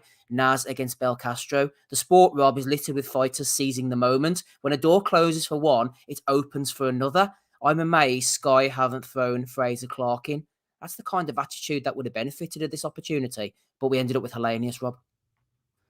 No, I think Ben Shalom doesn't know what the fuck he's doing anyway, does he? And I think Eddie would be reluctant to go that route on a different promotion, especially last minute, like with AJ. I think carefully selected Robert Helenius actually like the fucking, and he probably did better than they expected. I think any of the guys mentioned in that, Dempsey, McKean, Hargovich on last night's performance, would they have done any worse than Robert Helenius? And if they'd have done better than him, they'd have been in a real shot of winning the fight. Eddie says Deontay's going to sleep. Well, he just has to show him the first 6 rounds of the fucking fight last night, and he'll definitely go to sleep because it was horrific. And look, maybe I'm getting more fucking compassionate in my old age, but I'm actually a bit concerned about Anthony Joshua. I think Tony Bellew outdid himself last night on commentary with some of the worst, literally the worst co-coms performance that I can remember on record. Like, so biased towards Anthony Joshua, but Barry Jones and Andy Lee were the only ones there with talking a bit of sense, saying he needs another 2 fights before you can even think about putting him in with Deontay Wilder. And I think they're going for the cash out. I think it's fairly obvious if Robert Helenius is out jabbing you for portions of the fight and leaving your face bloody, and they're making every excuse in the book on the zone for you live, saying he needs rounds, and he's countering it, asking about people booing, saying have they ever boxed before, and he was setting them up and all this. If Helenius had been fit last night to go past 6 rounds, he would have given him hell down the back straight, because he was starting to blow, he was starting to get tired. I think Andy Lee was right. Who was the listener? Someone said Rob Kelly bingo, Andy Lee, Wexford. Well, you got in early tonight. I think they're right in saying that they're trying to like change his style. He's 33 years of age. Like, he was trying to lead with a lot of check hooks, a lot of kind of Charlo-esque stuff last night. And like, I think mentally he's shot. Like, that whole thing at the press conference, I don't think he's like trying to be tough. I just think he doesn't actually know what to say. When he jumped out of the ring, when he answered a question about the division on his back, it's all contrived or off the wall madness. Like, there's no in between. And I think Eddie and all them see the cash out coming, like, and they're going to rush that Deontay Wilder fight if they can, because any other heavyweight has a shot at beating him now. It's over for him, like, and I think it's going to end badly, like with him fucking flatlined against Wilder. So I'm sure he can fall on his big pile of money that he's going to get, but he's going to need it, because I think he's finished at the top for sure. He was never that good to begin with. It was overhyped. He was well matched. It was oversold, but it's starting to really show up. Hadn't had a knockout in 7 fights or something like that before last night, and the guys he's knocked out are Povetkin and Pulev, way past their best, and Robert Helenius. So what fucking chances he got against Wilder? You have to nail him down. Like, so even if he catches him, you'd have to think he's going to blow. And can he finish Wilder? Wilder has shown he can get up time and time again, like, and come back even more dangerous. So, worrying times for Joshua. Worrying times for Joshua indeed, Andy. You've alerted me to this one. Dr. Boxing 1 says, cannot stand Hatman beats and icons, matchroom agents. Also McGregor sucking up to Joshua, embarrassing shite. Hey, Bellew and Aid arse licking AJ constantly. Be dead funny if Wilder ices AJ. Does that fight happen though, Andy? Sorry, I was chatting away there. Actually, I was on mute. Yeah, well, as I was saying there, I think if Joshua is really wanting to get himself back into the world title mix and that, then it's the obvious fight to make, mate. I mean, Wilder, I just checked that he's ranked 1 with the WBC and WBA. Like, he's 4th with IBF, but Ozzy was mentioning that Hergovich fight was meant to be a final eliminator, so that'll be on the back water. So, yeah, look, if it, that's his options, I would say Wilder would be it. I mean, there's nothing else there really is going to move the needle. Obviously, if he's wanting to fight twice more before fighting Wilder, then it's going to be a European level opponents he's got to be facing next. So you're looking at, like, say, a Kabayel, potentially Bacoli. I don't know about the big guy in Canada, Big Mahmudov, if they'd fancy it. I think they would stay well clear Otto Wallen. Yeah, he's supposed to be fighting Gassiev in Turkey, they were saying, in the Nutters group. All right, Murat Gazev. Obviously, Yeah. he's limited to where he can fight these days, actually, as well. Yeah. And obviously, Eddie doesn't do business with ESPN, so you can maybe forget about Jagbuzz and who was the other guy, Anderson. So yeah, there's no great there. So unless, as I say, if he's serious about world titles next or soon, Wilder's a fight to go for, because I can guarantee or probably pretty much certain or convinced that would be a final eliminator to either face Fury and or Usyk for their belts at that point. Okie dokie, Rob's disappeared off. He has business to attend to. He'll be back for the Bellew of the Weeks. Before we go on to the undercard, let's have a look quickly at who's knocking around on the chat, and then we'll get Matty's opinion. red hot off the press regarding the DAZN pay-per-view undercard last night. Mark Stanton's in the chat as always, so is Andrew Thickett, our lone representative over on Facebook, giving us the thumbs up. Harvey Price Boxing returns for another Sunday. Number 1's there as well, followed by number 2. That's Michael Thompson, SW Boxing. That's me. Slappy Gilmore, Matt Slippery Butters is in as well, one of the Nutters. So is Jim McDonald Boxing. We've got Johnny. We've got M. Lithgow 1983. We've got Jack DYO. We've got Des is always knocking about. We've got Liam as well. Shout out to him. Who else have we got as we scroll up? Let's see if there's any new names. J-Yo is hanging around. Mr. Flash U740YE rolls right off the tongue, that one. And no sign of Take Ames yet. Yimmy Yap is here, so is AP. Couple more before we finish up and go on to the undercard. Can't find any, so let's just get on with it then, shall we? Tom Smith as well. Hatman done a fish eyes video today. Couldn't tell you, Tom. Couldn't tell you. On the undercard, Matty, fair play if you managed to pull yourself through this one. Derek Chisora with a 10-round decision win over Gerald Washington. El Gallo Negro, the black cock himself. Filip Hrgovic going through the motions with the 12th round. Tell you what, it was some finish against Dempsey McKean. The previous 11 and a half, 12 rounds of action wasn't much to speak about. Campbell Hatton, old hands of foam, getting a win over Tom Ansell. And an exciting fight between Harry Armstrong with a decent beard on him in every sense, a bit of a Tyson Fury impersonator, going in against Johnny Fisher, who got him out of there as well. What did you enjoy from the undercard, Matthew? I fell asleep during a lot of it, actually. I did catch the Fisher Armstrong fight. This is the first time I felt like Johnny Fisher might have some sort of a future in the sport. You know, I mean, they're taking him up the levels, area title there, correct, Steve? Yep. So good for him. I temporarily think maybe the roar of the bored crowd woke me up, and I think I kind of saw the Hrgovic finish there. I just didn't care because I was disappointed because I had something with that fight going under 7.5 rounds. So fuck you, Philip. And then I watched the end of the Chisora versus Washington fight, and apparently I missed what should have been called a knockdown in the second round, which was not. And apparently those cards were a bit wide, some people say, and that Washington might have had an argument. I don't know without seeing the beginning, but from what I saw, they're kind of hard to pick those rounds. I guess Washington probably did have an argument. He might have an argument, so run it back, Andy. I know we'll not be watching that one again. Johnny Fisher getting behind the jab. They said there's a Chinese in Johnny Fisher's future. I don't think it's Zhilei Zhang. Maybe Big John Fisher putting an order in there. Thought John done all right, actually. He came out firing. The guy stood up to his offense, and he threw a few shots back. I think that was probably the pick of the undercard from what I saw.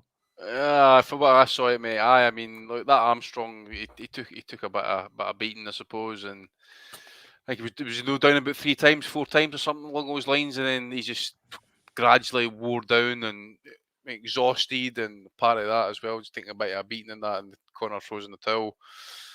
He was a big boy. What weight did that son of a bitch come in at? 250 or 260, I think it was. Yeah, it wasn't God, too high. He looked bigger than that. I guess he's more fat than muscle, eh? 250, but he's 6'6", so. Yeah, I wasn't paying great attention to it. I mean, they started that card at 5 o'clock and they just finished just before midnight. It's just trash, man. There's nobody going to spend, as Rob was here, if he's going to spend his entire night watching Frank Buglione on a Saturday night, I ain't watching that DAZN card on a Saturday night, man. That's just shit. And this for Big John, as Ozzy's probably aware, he is reading out his latest Chinese order at IFL Live. Maybe we should do that, actually. Where's that getting held about? Was it the Wallace and Gromit or something that I was getting held at? Slug and Lettuce or something. Slug and Lettuce. We should do, actually. We should phone the nearest Chinese restaurant nearby, right, and order the entire fucking menu to be delivered to that venue. And I guarantee Big John takes him the fucking doggy bag. Guess what Polo has got on Andrew? Oh no, that right Vita bedsheet again, is it? Yeah. I'm not on the Big John train, Ozzy, but it looks like he's getting bigger to me. Mate, that head he has doesn't belong in that fucking mask. Look at the size of his head. He's absolutely huge. He's getting bigger. He's massive now. And what do you expect when all he's doing is shoveling Chinese down 4 or 5 days a week? You're not going to be losing weight, are you? But it's a shame Rob's not on, because we've no doubt Big John would still be saying he's in credit from when he was on that It Starts Monday diet for about a month, where he lost about 9 pounds or something like that. So, but just on the undercard, fair play to Johnny Fisher, because he is limited, but he's realistic as well, and he's not, calling for the big fight straight away. He's got a fantastic following. He does loads of tickets, and I like the way he's going though. He's just won the area title. Let him go and defend it a couple of times. There's no rush for him to go to English level and then, to British quickly. Build him up. He's always going to get on these slots on the big cards because he does sell tickets. And, we all take the piss about his dad and stuff like that, but take all that away for Johnny Fisher as a boxer. He's got, some ability there. He can dig. I forget the opponent's name, who it was last night, but, he had a decent... Harry Armstrong, that was it, yeah. He had a decent chin, and that was probably Fisher's first real test, somewhat. He got rounds under his belt. He boxed a guy that kept coming forward, wing some shots in, but could also take a shot. And it was a good win, so fair play to him. There's no rush with him. Go and defend that Southern Area title a couple of times and then look to make your way up, because there isn't any rush whatsoever. And while he has got that following, you do want to keep building on it. But I do like Johnny Fisher, actually. I think he does come across well, and because there's no bullshit with him. For everything else that goes on the bravado with, his dad, who's probably more famous and a bigger name than him, actually. He's very level-headed, and he knows what he wants to achieve. He does live the life, and I really rate his training setup as well. I think Mark Tibbs and particularly Jimmy Tibbs, who helps out as well, you're not getting much better than them two. He clearly has discipline with his diet. I mean, there's temptation around every goddamn corner. That is a fact. That is a fact. Andy, sorry, this is actually at the function suite within the O2. I was getting mixed up with Boxing Brunch, which features the Gav. Oh, right, so it's not the Slug and Lettuce, or no, that's the box. That was the Boxing Brunch. The nonsense pedo. Well, as I say, I think Ozzy's just currently looking for the nearby Chinese takeaway, and he's going to get that whole menu delivered. I'm going to watch Big John do an Instagram live or something like that. Watch him how what was it? Plain chow mein, chicken chow mein, special chow mein, mixed fried rice, pork balls, chicken balls, curry sauce, chips. It's actually making me hungry, Yeah, it's chuck a jumbo sausage in there for Big John as well. Why not? He'll eat the lot. He'll eat the lot.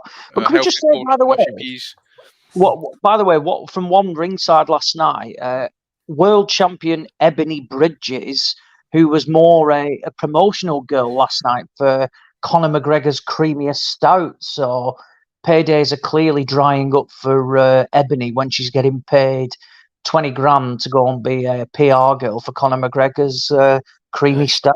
Fair play to us sucking that cream at ringside for that price, like. A world champion to having to do all that crap. Earn me Hearn. Oh dear me. Better than being a DP girl for his group. That's true, Matthew. That is indeed true. Let's take Ames. He's appeared. Ebony Bridges gets Ames out of the woodwork there. Have you had your say on the other boys, Aussie quickly, Chisora, Washington? Anything to add, or you done with them? Fuck all to add about those goonies. They both need to retire. Amen to that. There's 80 years of fuckery in that ring last night. Fuck all to add about those goonies. They both need to retire.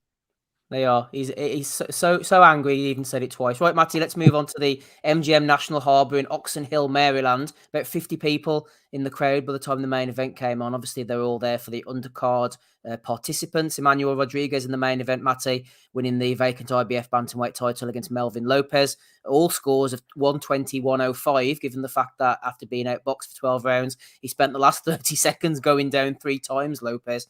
It was a little bit underwhelming, this one. The undercard was better. Gary Antoine Russell improving to 17-0 with a body shot finish of the flabby, useless Kent Cruz.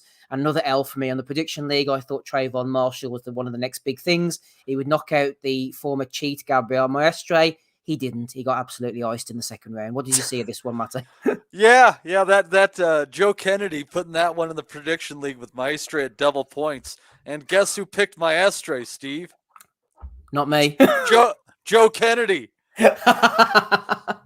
Oh gosh. Yeah, I don't want to say a Russian conspiracy here, but anyways, no, really good pick by Joe there. He said he also caught it with the bookies too, so well done on that one. That was paying, I think, at least like 4.5, 5-1 there. Good grab on that one with those young undefeated guys. You kind of never know, and we had seen a bit of Maestre. against Michael Fox, who offers some of the same physical tools. And Marshall brought that along with a hell of a punch. But we never really got to see it. Got picked off by a good right hand over a lazy jab, maybe a lazy hook. And he tried to fight his way out of it, almost did. Sparkle Lee giving him about every chance that he could to get out of the round. Perhaps another appearance from our good friend, the ghost of Steve Smoger. But unfortunately, not even the ghost of Steve Smoger was able to save Marshall from that onslaught, getting battered and finally stopped outside of the ropes. So that didn't work out too well for him. Then who I think actually might, Steve, end up being the most talented of the mini Russells. Gary Antoine continues his undefeated 100% knockout career with that win over Cruz, who had 3 draws in his previous 19 fights amidst no defeats. Interesting career, which is obviously on a downhill slide after include 2 draws to the same guy in his last 2 fights. Yeah, rough time out there. He thought that was bad. Well, then he came in and he got his ass kicked by this really vicious Russell brother. He's definitely got more dog in him than the Gary Russell, who was featherweight titleist, and the brother who was okay at 118. I do, like I said, I think this is the best Russell brother. That kind of weak Postol stoppage aside, he was going to win that one regardless. Interesting guy at 140 pounds. We'll see who he fights next. Everything's a little bit scattered there. Frankly, Ryan Garcia being locked up in legal shit with Golden Boy. I would love to see Gary Antoine Russell beat the shit out of Raleigh Romero. I think that's a fucking public service at this point in time. Yeah, it would be. That'd be a good one, actually. I know you didn't manage to see too much of the undercard in the end. But the main event, Yeah. Sorry, Andy. Matty. I said, the interesting story though about that main event. I thought that Lopez probably picked off a couple of rounds. Again, it doesn't really matter at the end of the day. What's the difference? 118 to 107 at the end of the day. But the interesting story of that fight though, Steve, was that Rodriguez's right eye was getting swole up almost as badly as Valdez, and right. Lopez might have snuck out a TKO victory on that one because it was caught with a punch. Yeah, without winning a round apparently, and he might have snuck that out. So that would have been something else. That 12th round by Rodriguez, so he really poured it on. Glad to see him pick up a title belt at 118 pounds because he's a good fighter. He was just always at the cusp of it when there were just fighters that were very, very good ahead of him. Taking on Inoue and obviously getting his ass handed to him in a couple of rounds. So good on him. He's a good fighter, and when he puts them together, he can really give you a lot of trouble. He certainly is. I think by the time the main event, Andy came on in Maryland, though, the half of the crowd had dispersed and they'd all had enough, really. Yeah, and to be fair, those that stayed to watch it actually when it was that over excited to watch it. Actually, I mean, the Rodriguez, to be fair, that he dominated that fight as far as I'm concerned. I think Lopez just begs the question, really, how's he been? Considering he's got 30 fights under his belt, he hasn't fought anybody a great note that I can recall when I checked it. No. How's he managed to get himself into a title shot, really? But he just looked like he wasn't experienced enough, really, and he looked like he was definitely, in terms of size, and that didn't look like he had much to offer the guy, to be fair. He looked like a flyweight, right? Yeah, he looked tiny. I thought that too. He looked like a kid, to be fair. But as I say, I just felt it weird because I mentioned to you guys last week. I had never heard of this guy before. Don't think I'd ever seen him before. Started out at 108, Andy. There you go. There you go. So maybe a late filler, maybe moving over to America, maybe just starting to fill him out a little bit. Who knows? But yeah, it wasn't great. I suppose, and then obviously he gets dropped 3 times late in the last round. Yeah, it wasn't great. I suppose, and it was kind of repetitive as such. He wasn't really doing anything to make Rodriguez change it up. I think he was maybe a headbutt that caused the clash. It caused the swelling over Rodriguez's. The commission said it was a punch. I thought it was a headbutt. Yeah, apparently it was officially ruled a punch. Right, okay, because Rodriguez was convinced it was a headbutt when I was listening to the post-fight. Yeah, so loves a headbutt, doesn't he? Rodriguez. It does, it does. But yeah, well, as I say, I think that kid needs a bit more seasoning. That Lopez. As I say, I found it kind of weird that he somehow managed to get a world title fight off the back of that because hasn't fought for any of those fringe baubles and that, so he's not been kind of like paying sanction fees to get ranking points, that type of shit. So he must have had somebody kind of like put in a good word for him, because to be fair, he wasn't, in my opinion, anyway, top 10 class. And Absolutely. Given it was a PBC fighter too, Steve, it's pretty easy to move this into a unification with Alexandro Santiago, who just picked up that vacant bantamweight title against Donaire. Yeah. So that you never know, they might be heading into that pretty quick at this point in time. Interesting little fight, actually. Yeah, and Gary Antonio Russell will be sort of sniffing around, waiting for that Rodriguez rematch to try and get his piece of the pie. So they have it locked down at bantamweight PBC at the moment. Yeah, interesting enough. I'm trying to think. 'Cause there's still a couple of titles that are still waiting to be decided. We'll see where those land. But I'm all about the unifications, and the easier the better, right? Yep, absolutely. Make those unifications happen. Just a quick reminder to you listening at home. This is episode 535 of the Boxing Asylum Nuthouse podcast. Ozzy is with us. Matty's here. Andy's here as well. Hit the like button if you want. And subscribe. We're over 7,000 subscribers now. So congratulations to us for that. Wednesday afternoon, or Wednesday evening rather, it was over ProBox TV, the White Sands Event Centre. I know Andy saw this. Matty, will go to you first of all. Christian Baez outboxing Petros Ananyan before he got iced in the 7th round. And a really exciting main event. Former world champion, quote unquote, Roger Gutierrez. He fancied this one beforehand. Got absolutely beaten down by Otar Erinosian. There was a knockdown early on in this second round. I think Erinosian went down. He came back to knock down Gutierrez twice. And then eventually, after about 5 minutes deliberation, they decided between the commission and the corner to finally stop the beating in round. That was some bullshit, that, wasn't it, eh? Did it just the commentators were raging. The ref was like, are you stopping it or not? The commissioner was like, Even the referee was like, come on, dude, you let this guy recover here. Come on. Didn't it just seem like Gutierrez was ignoring the doctor? He was doing it on purpose, wasn't it? Yeah, The ref was like, come on, this round needs to start. What are you doing? Are we stopping this or not? Absolutely ridiculous bullshit, but a great performance from Erinosian, who apparently still has to fight Lamont Roach in order to get a title shot against Hector Luis Garcia, which would be a very interesting fight. But I've been watching this guy come up on some of these cards. I think a Showbox card there in the middle too, and he's a fun fighter. He's got a pretty deep amateur background as well. And I don't know if you caught everything that he was doing there, Steve, but he was clowning around. He's a showman in there, some hands behind the back shit, getting ballsy with that. But he came out of it really well. Not the biggest puncher, but he will work and wear you down, puts them together, especially on the inside. He's definitely more clever than I think people might give him credit for. As pressure fighting, there's a science to it if you're doing it correctly, right? And Erinosian, he's going to be fun coming up, and I do think that it's if he gets through Lamont Roach, which I think he will. I think him against Hector Luis Garcia is a fantastic matchup of styles, and it'll be interesting to see how Garcia will hold up to that pressure late against Erinosian, who has just an incredible gas tank, it seems.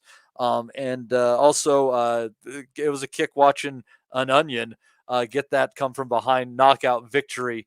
Just showing you're never truly out of a fight there. And then I think there was also an opening fight with a little bit of an upset draw.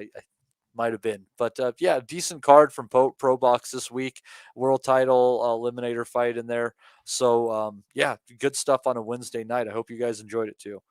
Yeah, I did. Just quickly on the Lamont Roach. Roach is a strange fighter. He drew with Orlando Cruz in 2018, so that didn't go down too well. And then in 2019, the loss to Jamel Herring. I think he might have dropped Herring or something, but he just would not let his hands go, and he got completely outworked. If he tries that shit against Aaron, what do you call him? Erinosian or whatever, Erinosian. I'm starting to conflate the two of them. He's going to be in trouble because you got to let your hands go to keep this guy off you. Absolutely. And I think you got to do it with really straight punches down the middle, which I think Garcia can do, but you have to do it for 12 rounds. And, he works really hard to try to keep you from holding on to him. Gutierrez, the best thing he did in this fight was hold until the ref took a point from holding, and that's the end was shortly thereafter that when he went down. But I mean, he's going to, I think, I could honestly see Erinosian being, probably losing 4 or 5 of the first 6 rounds and then working his way back into the fight. And if it goes to the cards, it could be interesting. But he could also absolutely wear down Garcia and drop him late. Excellent fight on paper. I honestly say fuck the Roach fight. Let's go to Aaron Ocean against Garcia. Yeah, I agree with that as well. Andy, you managed to see this one. I know you were trying to rack your brains, as was I, about the Baez, Aaron. Fuck's sake, I can't get used to these two guys, man. Aaron Anion, whatever. Whoever was in the main event, it was a good fight anyway, Andy. Yeah, Aaron Ocean. Yeah, he done well to come back from that knockdown actually, because if he got a wee bit lucky actually, because if you look at the way he went down, he could have easily done an ACL the way they kind of the way he went down there, but he done well to come back. Good warrior about him in that as well. Really made Gutierrez feel it, and really interesting fighter to watch in that as well. So obviously he's isn't how should we put it? Technically, absolutely fantastic, but what he does, he makes it work. And I think he'll be in a lot of exciting fights in that as well. So hopefully he doesn't go down the same route as Kurtzidze and becomes one of Georgia's next. Well, I don't know if Georgia's had any world champions. Actually, you mentioned it. Actually, I need to check that one out. But hopefully there's going, because as Matty says, I'm interested to see how far he goes. 29 as well, 13-0. So time is now if we're going to make a move with him. So Lamont Roach next, and then potentially, hopefully, if they maybe sanction that as a final eliminator, he gets his shot at, who would it be? Hector Garcia, did you say? Hector Luis Garcia, yeah. Yeah, so yeah, there you go. I mean, 130 starting to stack up with some decent champions there, some good unifications at some point if we can get them over the next year. And that, I mean, Foster, Garcia, Cordina, Navarrete. I mean, there's the last two at least in that as well are good fighters. And Shaki Foster's, he's just emerged as well. Probably did Tino have one of the upsets of the year, maybe knockout of the year possibly this year? Oh, Shaki Foster, he beat Ray Vargas, didn't they? It was an upset. I think I class it as an upset, basically. The talking about him fighting Anthony Kakachi, maybe. That was the talk that I was hearing. Really? Yeah, that's what they're saying. Was Kakachi even ranked? Oh, he'd be highly ranked, I would imagine. Well, he's got the IBO title. I'm not sure about the rest of the titles. Oh, dear. All right. As for Ananian, just a couple of quick points on him, Andy, but before we move on. He managed to find his power just in time to knock out Baez, and maybe nothing to do with the spots on his back. And also, he holds the sole loss over the monster, and I think he's going to be the killer at 140, Subriel Matias, although it was one fight after Matias had effectively ended Maxim Dadashev's life, so he probably had a few things weighing on his mind. But Ananian, a couple of interesting facts for him. Let's look at the action for next weekend. Kevin Johnson, aka Kevin Ski Johnskanowski, now he's become a Russian citizen. He's fighting in his new home country next Friday evening, the 18th of August, against Mark Petrovsky. So shout out to him. Ozzy, some domestic action. Petrovsky's my favorite fighter for the next week. Oh, well, there you go. Shout out to Petrovsky, son Matty. Friday the 18th of August as well, over in the York Hall, Bethnal Green, Aussie. We have a Frank Warren card featuring Joel Kadua, Khalid Ali, Umar Khan, Ryan Garner, decent fighter, going in against Juan Jesus Antunes. Nathaniel Collins, 12-0, fighting Raza Hamza. That could be a decent fight for the British featherweight title. And Dennis McCann, he's becoming one of the lesser spotted McCanns in the world lately. Hasn't fought since November 2022, going in against Ionut Baluta, which is an interesting step up in class. It is, yeah. It's like one of these development cards that, like these, the ones that they've been putting on. And I think the top two fights are pretty decent, actually. Nathaniel Collins, he's in the chief support. He's recently signed with Queensbury. He's boxing Raza Hamza. He's had a bit of an odd career, to be honest, but it's a big. I think he'll have enough for Raza Hamza, who he used to be. I saw a lot of him when he used to be in the same gym as Jack Catterall, trained by Lee Beard. Mm-hmm. But Hamza, no offence to him, but he fell short against James Beach Jr. And we've seen when James Beach steps up towards, like that British and level and above, he has fallen short. So I would fully expect Nathaniel Collins to come through this and look good in doing that, defending his British title. He actually knocked out James Beach Jr. in his last fight as well. So again, but you don't mind this, they're looking to get him, a competitive fight first up. But the fight of the night is Dennis McCann, not Baluta, which is a massive step up. And, Baluta, he's a hard fighter to beat, really hard fighter to beat. You know, he gave Michael Conlon all sorts of problems. He beat Andrew Kane. There's only Liam Davis from memory who's really beat him quite convincingly, particularly when he's boxed over here. I like Dennis McCann. I'm quite high on him. I think he's got, you know, a lot to like about him. It's a big step up, but what he has done so far, he's come through in flying colours, and as he's stepped up in the levels, he's certainly looked better in doing that. So it is a big step up. I don't see him stopping Beluta. If he does, that will be a hell of a statement. But I don't think McCann will have it all his own way either. It's going to be interesting. I'm looking forward to seeing it from a price perspective, what that will be. And I think if Beluta is certainly of value, you know, potentially 2-3 to 1, that's definitely worth a punt, because this is a close fight. It is a difficult night's work for anybody, and whilst McCann is a good prospect, he's not boxed anybody on the level of Beluta. So good fight, interesting one. He's not one of these guys that if you can beat him, you're arguably at European level. I don't think it'd be wrong to say Beluta is at that level. So yeah, good fight. I'm looking forward to it. Ozzy, I know that you have to jump off soon because you've got an early start tomorrow, so I'll get your view on this next card. It's not the greatest card, to be honest, over in Birmingham next Saturday evening, but a domestic fair on DAZN. Solomon Dacre's going in against Chris Thompson at heavyweight. Jordan Flynn, Kane Baker could be a decent domestic scrap over 10 rounds. Cyrus Pattinson going in against Connor Walker, and the main event, Galalia 5-4-0 against the hardcore's favourite Tommy Frank for the WBC International Flyweight title. It's as thin as Eddie's comb over this. Yeah, it's quite similar, isn't it, to the Friday night card, in all honesty, that BT are putting on. So very much of a development card. I think Galalia will knock out Tommy Frank. Let's be honest, Frank is not very good whatsoever. I think he's going to be one of these now that goes in the away corner looking for opportunities against the likes of, you know, your Yafais and other young fighters coming through that have got, you know, decorated amateur backgrounds or are with promoters. And yeah, I fully expect, you know, if Yafai has got anything about him, he should be beating Tommy Frank. What the other two fights did you mention on the card as well? Sorry, on the undercard, that were meaningful. Well, we had Solomon Dacre's Chris Thompson, Jordan Flynn going in against Kane Baker, and Cyrus Pattinson is also in action against Connor Walker. Yeah, so again, there's a couple of competitive fights actually. Sol Dacres, he's I think he's defending his English title there actually. So again, you don't mind those sort of fights. The Kane Baker fight, I'm pretty sure. Is it a rematch or not? It might well be a rematch. I'm pretty sure. I forget what card that was on. It was on. Yes, they fought last time. You're quite right. It was on. And I remember it was a really good fight. So it's interesting that they've made this. It's over 10 rounds now as well, rather than it being an 8-rounder. Baker is one of those that his record doesn't really reflect not how good he is, but you know, he's very much been an away corner fighter, that sort of stuff. So yeah, that's a decent fight. And Cyrus Pattinson's in another step up. He obviously had that big win against Chris Jenkins last time out, and again would have learned loads from that Jenkins fight. He's now boxing Connor Walker as well, who he's coming. You know, he's lost 2 of his last 3. So realistically, I say a step up. Actually, I think Chris Jenkins is a better fighter than Walker. So triangle theories don't always work, but you would fully expect Pattinson to come through that with flying colours. And then, yeah, Sol Dacres, Chris Thompson. I think this fight has tried to be made 2 or 3 times. Oh, no, it's not. Different guy.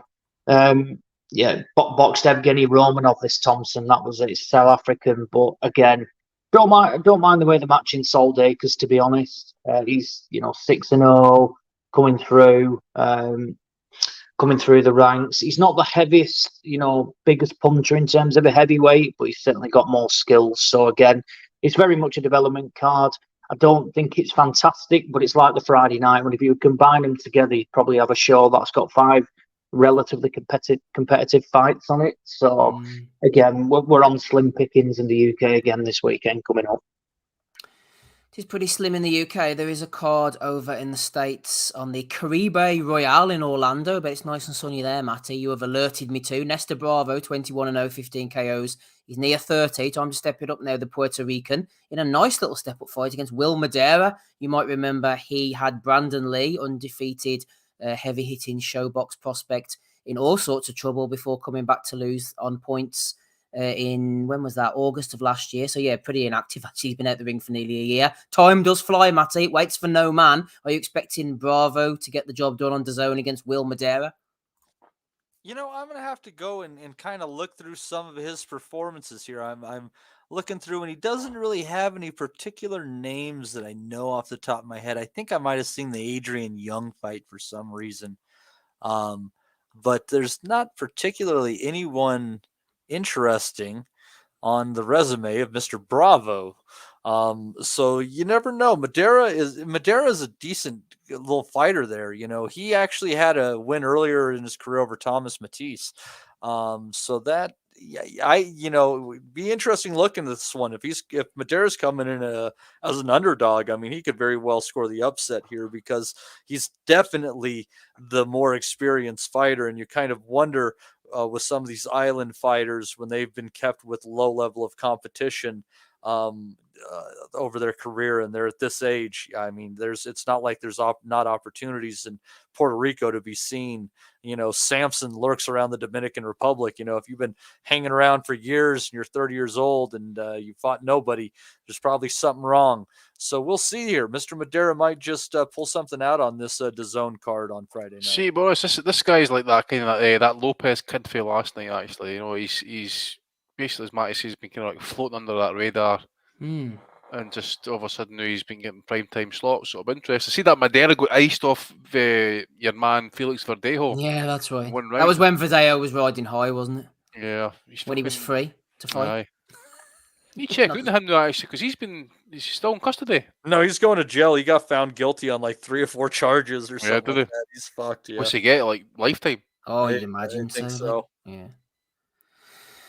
Oh, I don't know. Noli Jr. says, top show, lads. Wolves, big Felix up. No bueno. Yep, absolutely. What about the stuff from next week, Andy? Any interest in that? Tommy Frank going against Galalia fight on DAZN, and then Friday night, Dennis McCann on BT Sport against Baluta. I might watch the BT card on Friday, mate. Just to unwind for the week. Saturday, probably not. I'll probably have some stuff on actually. Again, there's nothing really kind of like holding my interest for that card, to be fair, mate. Not even that. Who's it? Yafai against Tommy Frank. Yeah, I'd be expecting Yafai to handle that, or unless it's 5 rounds. If no, then it's you'd like to think so, wouldn't you? Waste of time if it goes the distance, like bar an injury, of course. Is there anything else for next weekend that I'm missing? That's all I've got on my schedule. I think so. I don't think there's anything much through the middle of the week either. Actually, like Japan or anything like that. Nothing coming through. No ProBox card. And next week, though, we'll be sitting here listening to Andy talk about he spent his Saturday watching a card from some stan or some country that used to be communist that's in Europe. Steve, now. did you get the VPN working again, mate? Yeah, all good, yeah. All good. So I think there might be a card for Austria next week, actually. Oh, that'll be good. Or will it? No, but this is it. We don't know. I mean, but here we are complaining about the state of some of these British shows and that, right? So basically, it's on the same kind of level. So at least we don't have to pay for it. You know, that's the thing. Yeah, that is absolutely the thing. Right, couple of questions. We have a couple of questions anyway before we go on to Bellew of the Week, and then we shall get out of here. Joe Kennedy has thrown these in. He says, see Andrade versus Benavidez being rumoured for later this year. Andy, I like La Bandera Roja, the red flag, in that one a lot. Question for the Nutters. If Benavidez convincingly beats Andrade by stoppage, would he be your pick for Fighter of the Year? Assuming Crawford and Inoue only fight once this year. Well, assuming they only fight once this year, if Inoue obviously goes and defeats Tapales or Crawford goes and beats somebody else, it's a different matter. But assuming, Andy, Crawford and Inoue only fight once this year, if Benavidez goes out and stops Andrade, where's he sitting in Fighter of the Year for you? Yeah, it's a bit early to say, mate, as you say. I mean, I seen some in the chat there were saying Navarrete was in for a shout as well, considering how he beat Valdez there last night. Yeah, that's. It's sad, isn't it, when it gets to the point where he wins on activity, as in 2 fights to 1. I think if Haney dominates Prograis, he can also be in the running. I ain't happening. And by the sounds that Bob's talking about that the offer that was made to Stevenson was like his words were a fugazi. So we'll wait and see. It's back to the question, but I think Benavidez has fought Plant. When's the last time Andrade fight, by the way? So He curiosity. fought Demond Nicholson on one of the PBC undercards. Was it earlier January? Maybe I think. Was it January? Was it so he's fought this year? I can't mind, mate. I can't mind. It's slim pickings, I must admit, at this point. But my fight of the year, and I think he'll probably fight again this year, possibly, will be Inoue. Crawford again. If Benavidez does do a number on Andrade, like properly, like convincingly beats him as Joe says there, but knocks him out, dominates him, and doing it, I think he would get a nomination at least. We're just going to see what's going to happen in the back half of this year. I'm hoping Inoue is going to be out before the new year. I doubt Crawford will be back out. The top guys who are Haney, doubtful, especially at 135. Davis, Davis, he's out of jail now, isn't he? He's had 2 knockouts. He had 2 knockouts this year. Yeah, he fought Hector Luis Garcia in January, which the Andrade Nicholson fight was on the undercard, and then he fought King Rai. And in the lower weights and that as well, that people are going to be. Yeah, I would probably need to wait a wee bit longer, mate, but I'm going to say Inoue. Hopefully, he fights more. And again, you say they're only fighting twice this year, mate, and it's like he's got to come down to the fact is who's putting the better performances to kind of vote for these guys. At the end of the day, who cares what we think? Matias, he's knocked out. What was the Argentinian's name again? Ponce, yeah. Ponce de Leite. He hasn't really got the names, has he? Though I know if he has a couple of impressive knockouts, but say for example, he gets the fight against, I don't know, say Lopez, for example. So I know it's not going to happen, but say he fights Lopez and knocks him out. Great fight. Tell you what, there's only one fighter who I think can come out of nowhere and fight only once this year and manage to get fighter of the year. And Charlo. Yep, exactly. If he pulls that off, Charlo would be the fighter. I'll give him a chance. I think there's people saying to you about Canelo that he's just like he's at that point in his career, maybe his life now, that he's just not got the same drive. Possibly. I think so. He's pissed all the time, isn't he? Is he? Yeah. Kicking people out of parties. We'll talk about that closer to the time, Matty, but I fancy Charlo to do decent in that fight, to be honest. I honestly don't know, but yeah, I think if he pulled it off, that would do it. I don't honestly rate Andrade that much to be able to give Benavidez that, but I guess in kind of a weak year, I guess that's as good as anything for 2 fights, because it's hard to give it to somebody with 1 fight. If Inoue manages to unify a division in 2 fights, going up a weight, you give it to him. But I don't know. We'll see. And you never know. I mean, and that's the thing about Japanese boxing. Maybe he gets to headline New Year's Eve this year or something like that. With by that point, all the accolades for the year's over with, because I think if that fight's been announced, everybody would hold it off. At least that would be good, wouldn't it? He doesn't tend to, though, does he? Inoue? I don't think he's done it. Has he headlined before? I don't think he has. No, I think Ioka has done it. Ioka has, yeah. Rigondo done it 1 year. Uchiyama used to headline it, I think, if I remember. I think Yamanaka did it a time or 2, maybe. I think he fought Butler early December last year. The 12th of December, I think it was last year. No, he fought that French kid. God, yeah, I know what you mean. I can't remember what you call him now. 2017. Johan something. He's in fought a guy. Was he? He's fought Kohei Kono 2016 there. He's fought another guy 2015. So he's appeared in some of the kind of later cards of the year before, but he's the franchise now, isn't he, man? He can pick whatever dates he wants to fight. So he's got to get that Tapales fight out the way you would have thought, considering he didn't do too much in his last fight. Steve, another question for the pod if you have time. We've always got time for you, Joe. Just wondering what a Wilfredo Gomez-Naoya Inoue fight at 122 looks like.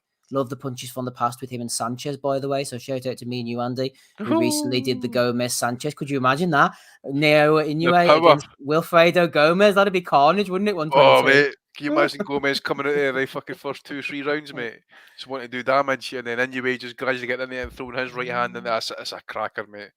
Gomez tight at the weight a little bit, maybe. Those body shots going in, but he could punch, boy. He was one of the best 122 fighters of all time, mate. To be fair, power, legit boxer, good foot movement. Just the lifestyle outside the ring kind of caught him a little bit.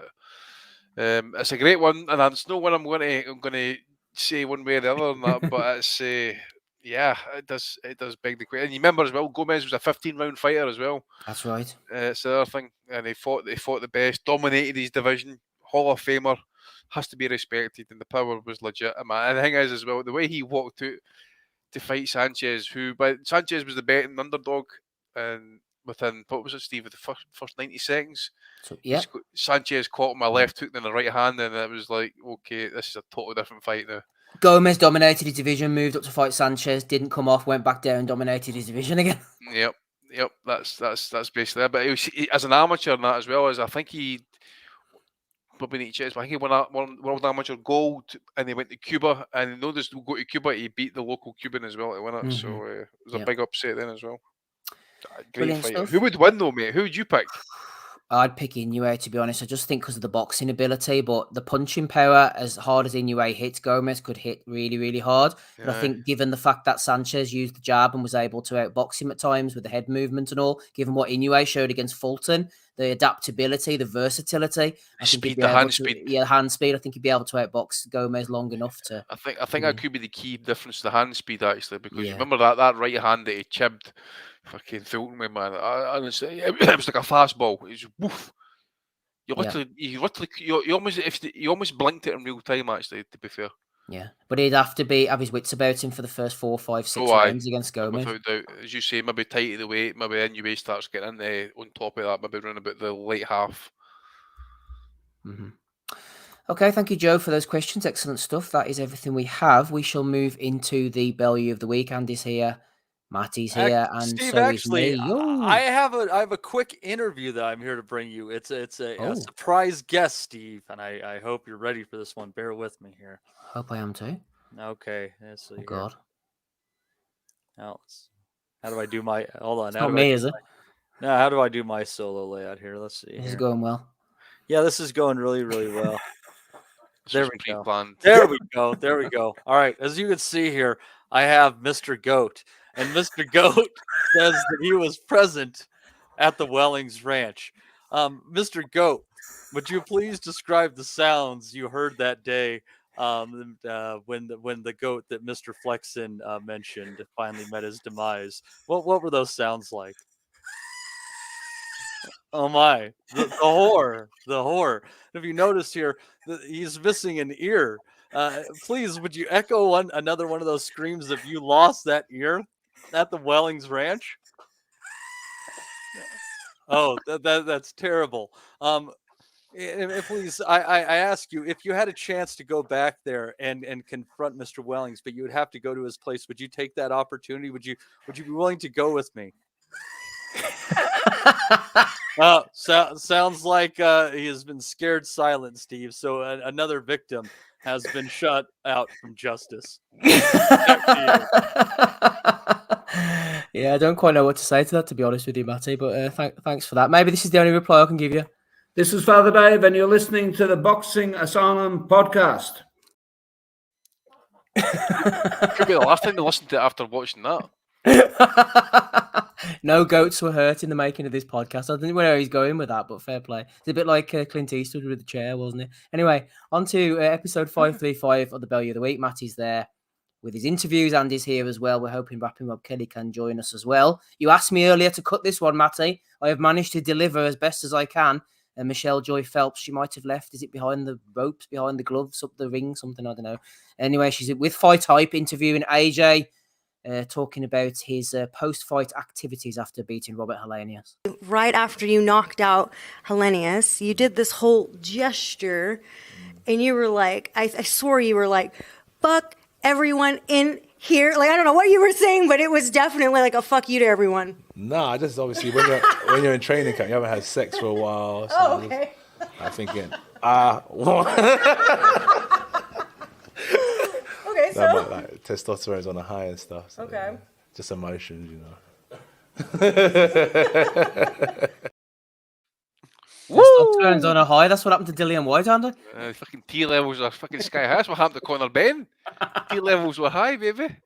You know. I'm just glad he was able to rectify the opinions. And here everyone thought he was saying "fuck you" to the crowd. No, he was just talking about his need to copulate. That's all. I thought she'd retired. Actually, I thought. Yeah, that's what I thought. She left her channel to become a sports lawyer or something. But I don't know. I think she's doing it like part-time in it now so that she can devote most of her time to being a lawyer. That was also somewhere in an interview with her somewhere this week, I think. Oh, right, okay. I don't know what the Gad thinks about Oh, that. no, hang on. Cohonal respect. Fucking Gad, man.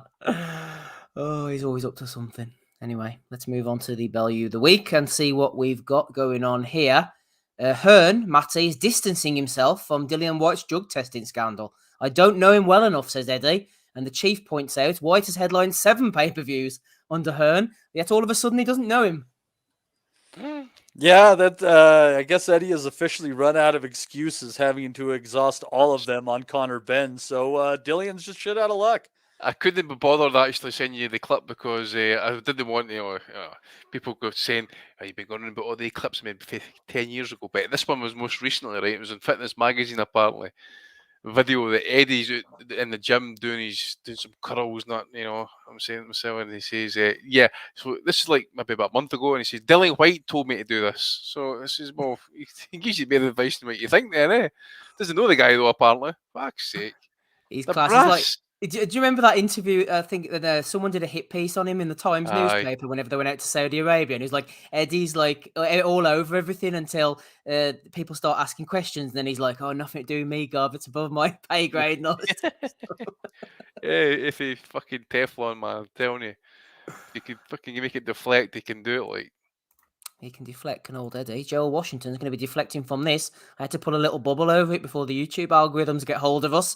The Black Cock himself is people delving into his likes, actually, from 15th of December 2022. A bit like Donny's content there. Lacey Duval going crazy on the dick. Joel Washington. Isn't the creepiest thing about it the fucking sad face in the description? Like... Or is that not a tear, or is that like a drop of semen? Like I worry, I worry. I think that's somehow, a panting face. I don't know, man. Somehow, it's a sick world, Steve. It's a sick, depraved world. I don't know. Lacey Duval looks like she's enjoying herself anyway. Matty, isn't that the main thing at the end of the day? Yeah, I mean, she's getting paid and getting laid, so good for her. Yep, shout out to Miss Duval. That's what I say. Tony Bellew has been tweeting out, Matchroom equals truth. Hashtag no lies. Hashtag honesty at all times. It's been an interesting weekend for Bellew. I nominate Bellew for suggesting Joshua was carrying Helenius Andy during his Biden's commentary last night. Fuck's sake. No, but hang on, just about this one actually. Truth at all times. Yeah. Biased commentary, yeah, but truth at all times. Oscar Rivas wants a word, Tony. Sorry, Anthony. Anthony. He was shameless last night, wasn't he? I mean, it is. I know we slag him and he's Bellew of the week and everything, but it's ridiculous having him on the commentary team. He's not there for objective commentary. He's a rim licker of everybody that's on there. He doesn't even hide it to you when he's actually giving like interviews to like other outlets, for example, about Josh was listening. Josh, he calls him. What the fuck is all that about? You imagine fucking. I suppose they did have their own moment with Frank Bruno and that gut wrenching the guys and that, but Wilman and Monty beat Oliver McCall, but. It wasn't to the same fanboy levels. This is what probably stems from Joshua's comments about stating that the heavyweight division's on his back. Not so much the heavyweight division's on his back. That whole fucking promotion, Matchroom, DAZN, he's a big part of their business. And as Robin mentioned last night, you can imagine if you take there's one L and then that's it. It's gone. Poof. And once that happens, what does Eddie do if he can't get Conor Benn released? But yeah, Michael Thompson, I've said that all along. AJ doesn't even know who he is. It's the most one-sided friendship in boxing. Do you remember, Matty? I'm sure Andy remembers as well. Mike Tyson had a hype man back in the day. He reappeared about 15 years ago with Herbie Hyde. Steve Crocodile Fitch. He used to come in the ring with like a megaphone and everything. And that's basically what Bellew is for DAZN. He's a hype man. Yeah, he's just obviously seeking love and approval. You just wonder who didn't love him as a child. Yeah, well, I suppose that's one way of looking at it. David Hay has been having his say on seconds out there. He says, nobody can stop Ngannou from killing Fury. Oh, bollocks, man. He's just as David bad, Hay- isn't he? David Hay doesn't even believe half the shit that he comes out with. I think I certainly believe Tony comes out with some of the stuff just purely just to get a fucking bite out of folk.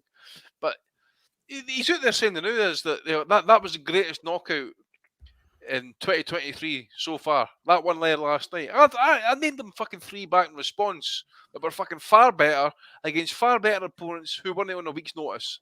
Yet here we have Tony Bellew, ex-professional boxing champion, telling us that that's knockout of the year. And we ain't loud on opinion, mates, because they're putting it with a fucking carrot. That could be an impression of Jason Chukwu, who's coming at 6 minutes past 10, talking to hype men. Here he is. He's finally turned up. His stream will be freezing soon, no doubt. Conor McGregor. It doesn't even look like him. Didn't even think that was him. Delighted Forge Stout. The world's creamiest stout is officially on board this weekend's Joshua versus Helenius event on DAZN Boxing. Thanks to the notorious MMA for his continued support. What's his deal there, by the way? What's his script? I mean, what's his tie-in with Eddie here and that? Has he got some sort of stake, or is he just promoting, or what's he doing? That's just promoting, isn't it? Just shifting tickets for Eddie and then promoting his own brand. But I tell you, he's looking RAF, isn't he, McGregor? He is like... He's had a bit of work done, hasn't he? Aye, more than one, mate, but he's just not looking healthy whatsoever, mate. The skin's looking that blotched, that kind of like yellow way, mate. You know, he's obviously on the... I'm not going to say it, but you know what I'm talking about. He's on a few of the protein shakes and some Coca-Cola, shall we say. Well, he was definitely enjoying himself at ringside. Hatton managed to get this clip of Conor during the fight.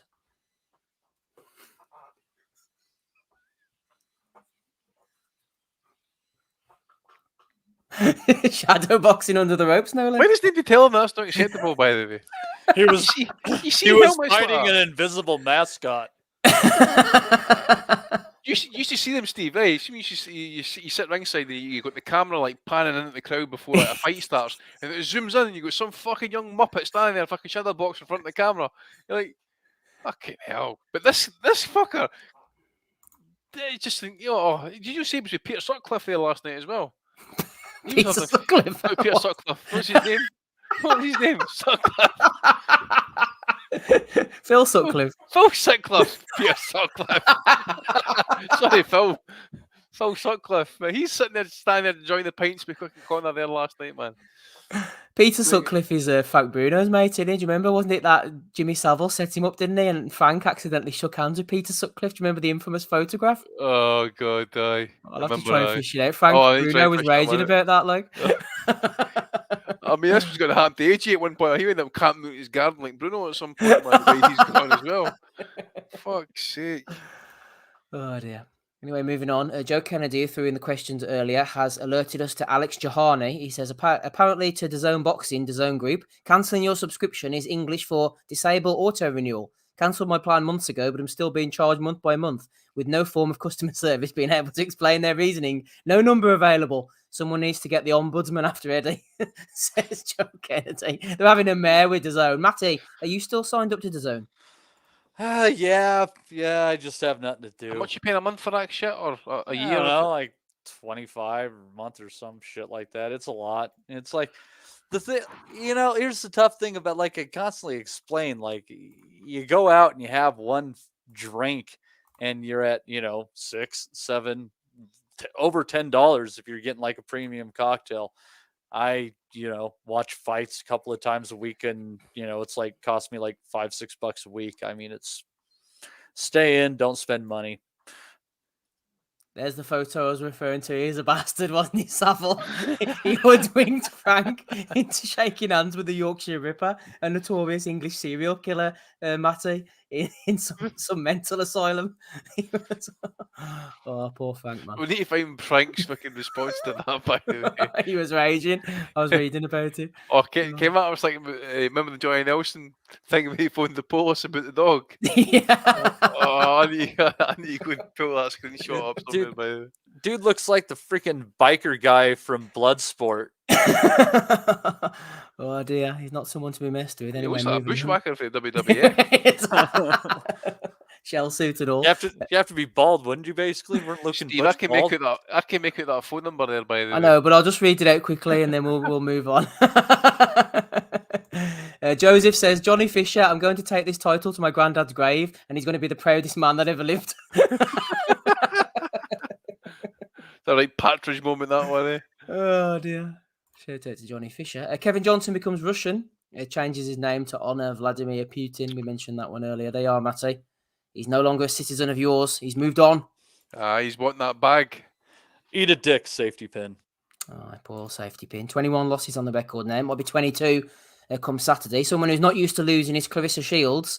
She's talking about, I think it was Charlo Canelo, actually. She says, I don't like the matchup because size matters, but shit skills, grit, that unwilling to lose mindset matter too. So if I can conquer a giant, so can Twin Charlo. Let's get his ass. Dare to be great. Team Charlo, motherfuckers. She manages to insert herself into every single narrative, doesn't she? If she can conquer a giant, Matty, then so can Charlo against Canelo. Which giant has she conquered? Well, that's what I was wondering. I don't know, maybe Iba Habazin or... That moment in the Crawford dressing room, oh my word. Talk about my... even Crawford didn't even acknowledge her, man. He just fucking stood there all stoic. I don't know. All the quote. On to Spencer Fearon. Can't remember who threw this one in, but apparently the auto subtitles called him Spencer Funeral. Oh, poor allegedly, Spencer. Allegedly. Dilly Mice for the drugs test. Allegedly, no, just one. A few. Big Malk. He's loving life. Floyd Mayweather talking about Naoya Inoue. Says, even though he got the victory over Stephen Fulton is not a heavy puncher. Nonito Donaire was giving him fits in the first fight. If I'm not mistaken, Donaire was close to 40, so he should have knocked him out in the first fight. What I need Inoue to do is come to fight in the USA. Random blood and urine testing. I think he's a hell of a fighter. He takes a lot of stuff from my playbook, but it's okay. You're supposed to take from the greats.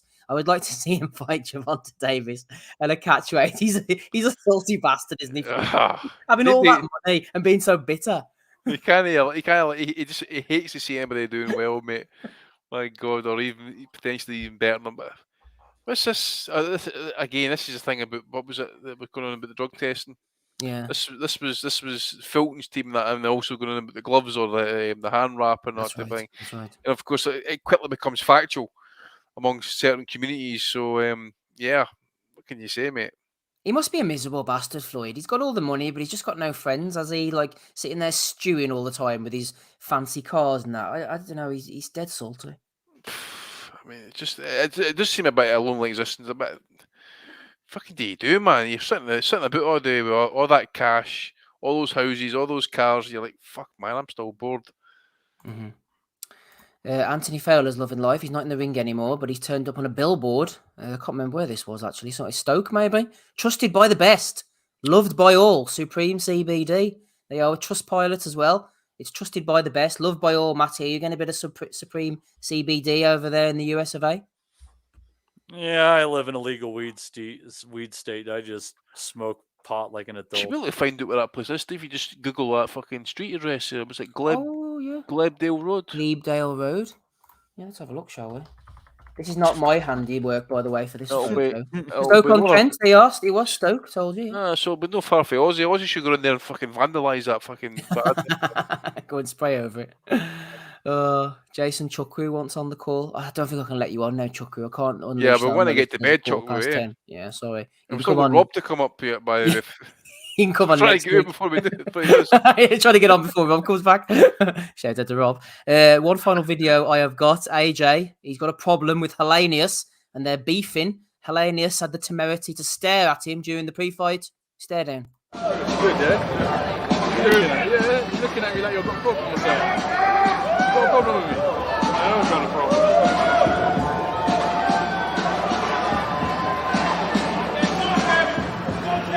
Seriously, is everything alright?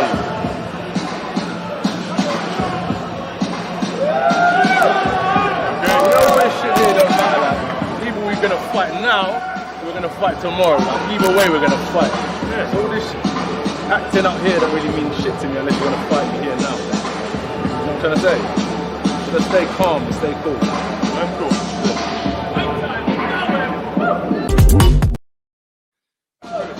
Stay cool. What's that? What's that? You got a problem with me? Why are you staring at me? We're going to have a fight tomorrow night, AJ. By the way, what was that Godfather fucking tune violin all about? His run walk, man. What the fuck was all that about? What was that all about, man? Oh dear, it's crazy, isn't it, man? The descent into madness is always a curious one to watch from the outside. But he's fucking getting wound up about a stare down, man. He's trying to motivate himself, isn't he? I don't think he knows what to do. Like, I do worry about his mental capacity, to be honest. I'm concerned about him, Matty, you know? Yeah, I mean, potentially. You get punched in the head enough times, and then you, also have like maybe a fragile psyche. That could be a really shitty thing to experience. If somebody gave you his number tonight, Matty, and told you to give him a ring and check in on him, make sure he's all right, what would you say to him? I would say to him, don't fight Deontay Wilder. We don't want you to end up in a coma or with dementia by the age of 40. And maybe play the GOAT clip to show him exactly what had happened if he did.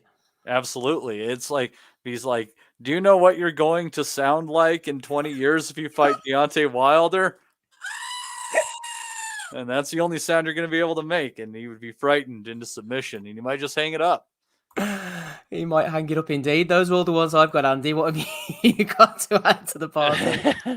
Well, obviously, that tremendous advert for for boxing, watching Conor McGregor chase down Anthony Joshua like he was a singles woman at the bar with a fucking pint, making sure she drank it. Yeah, get that out of your neck.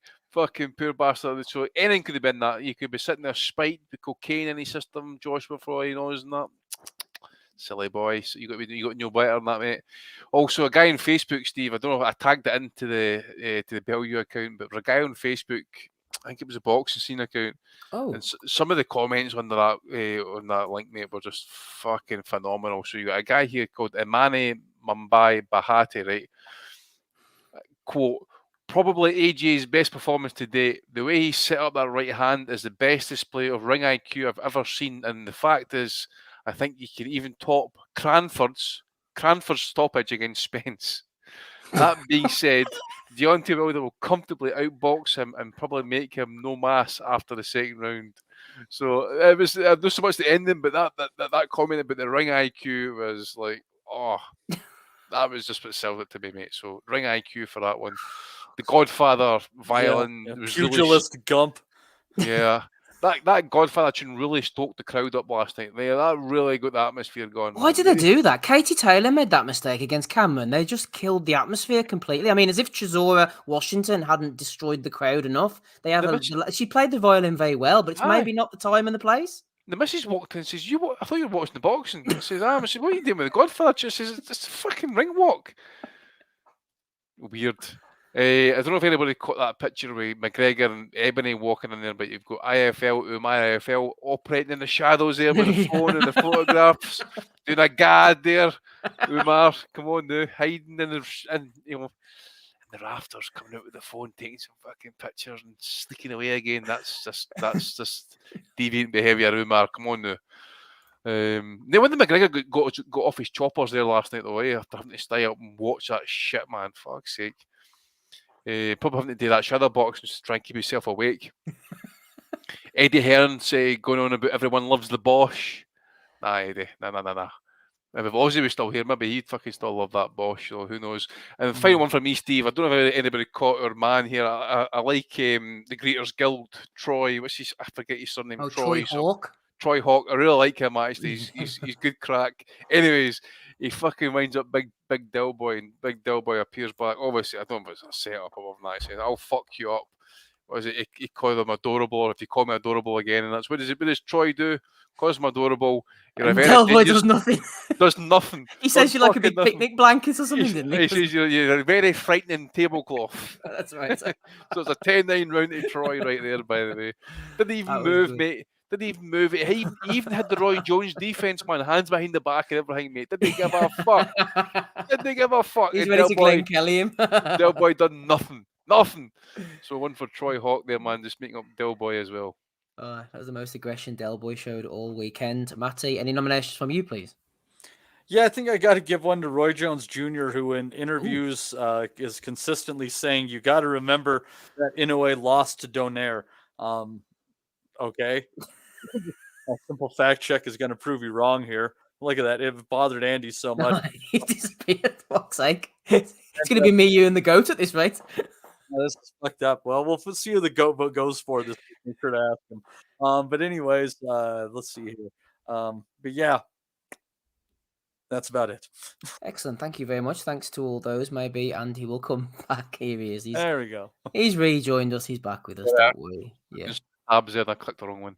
No problem. So we had all the nominations. We had AJ talking about his sexual activity.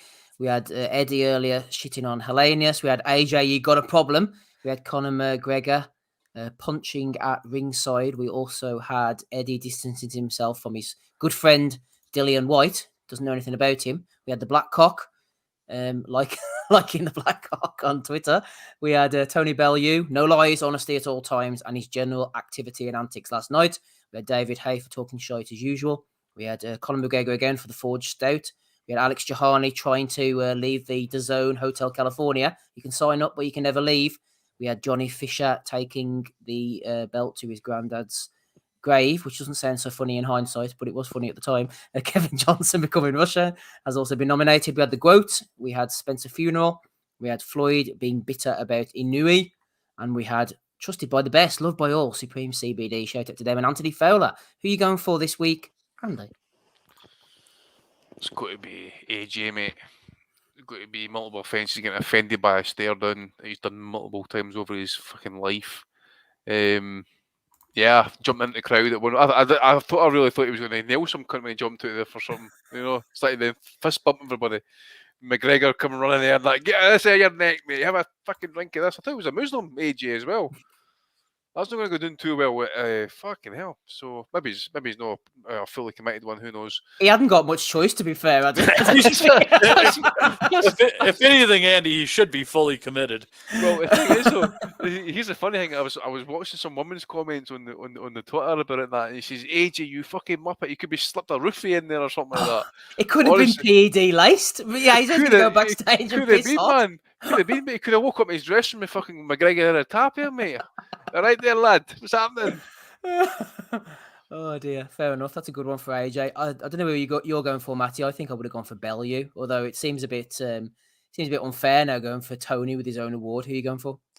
Yeah, I feel like you either have to say like the Matchroom card collectively or the collective works of AJ. So we'll just call it the collective works of AJ.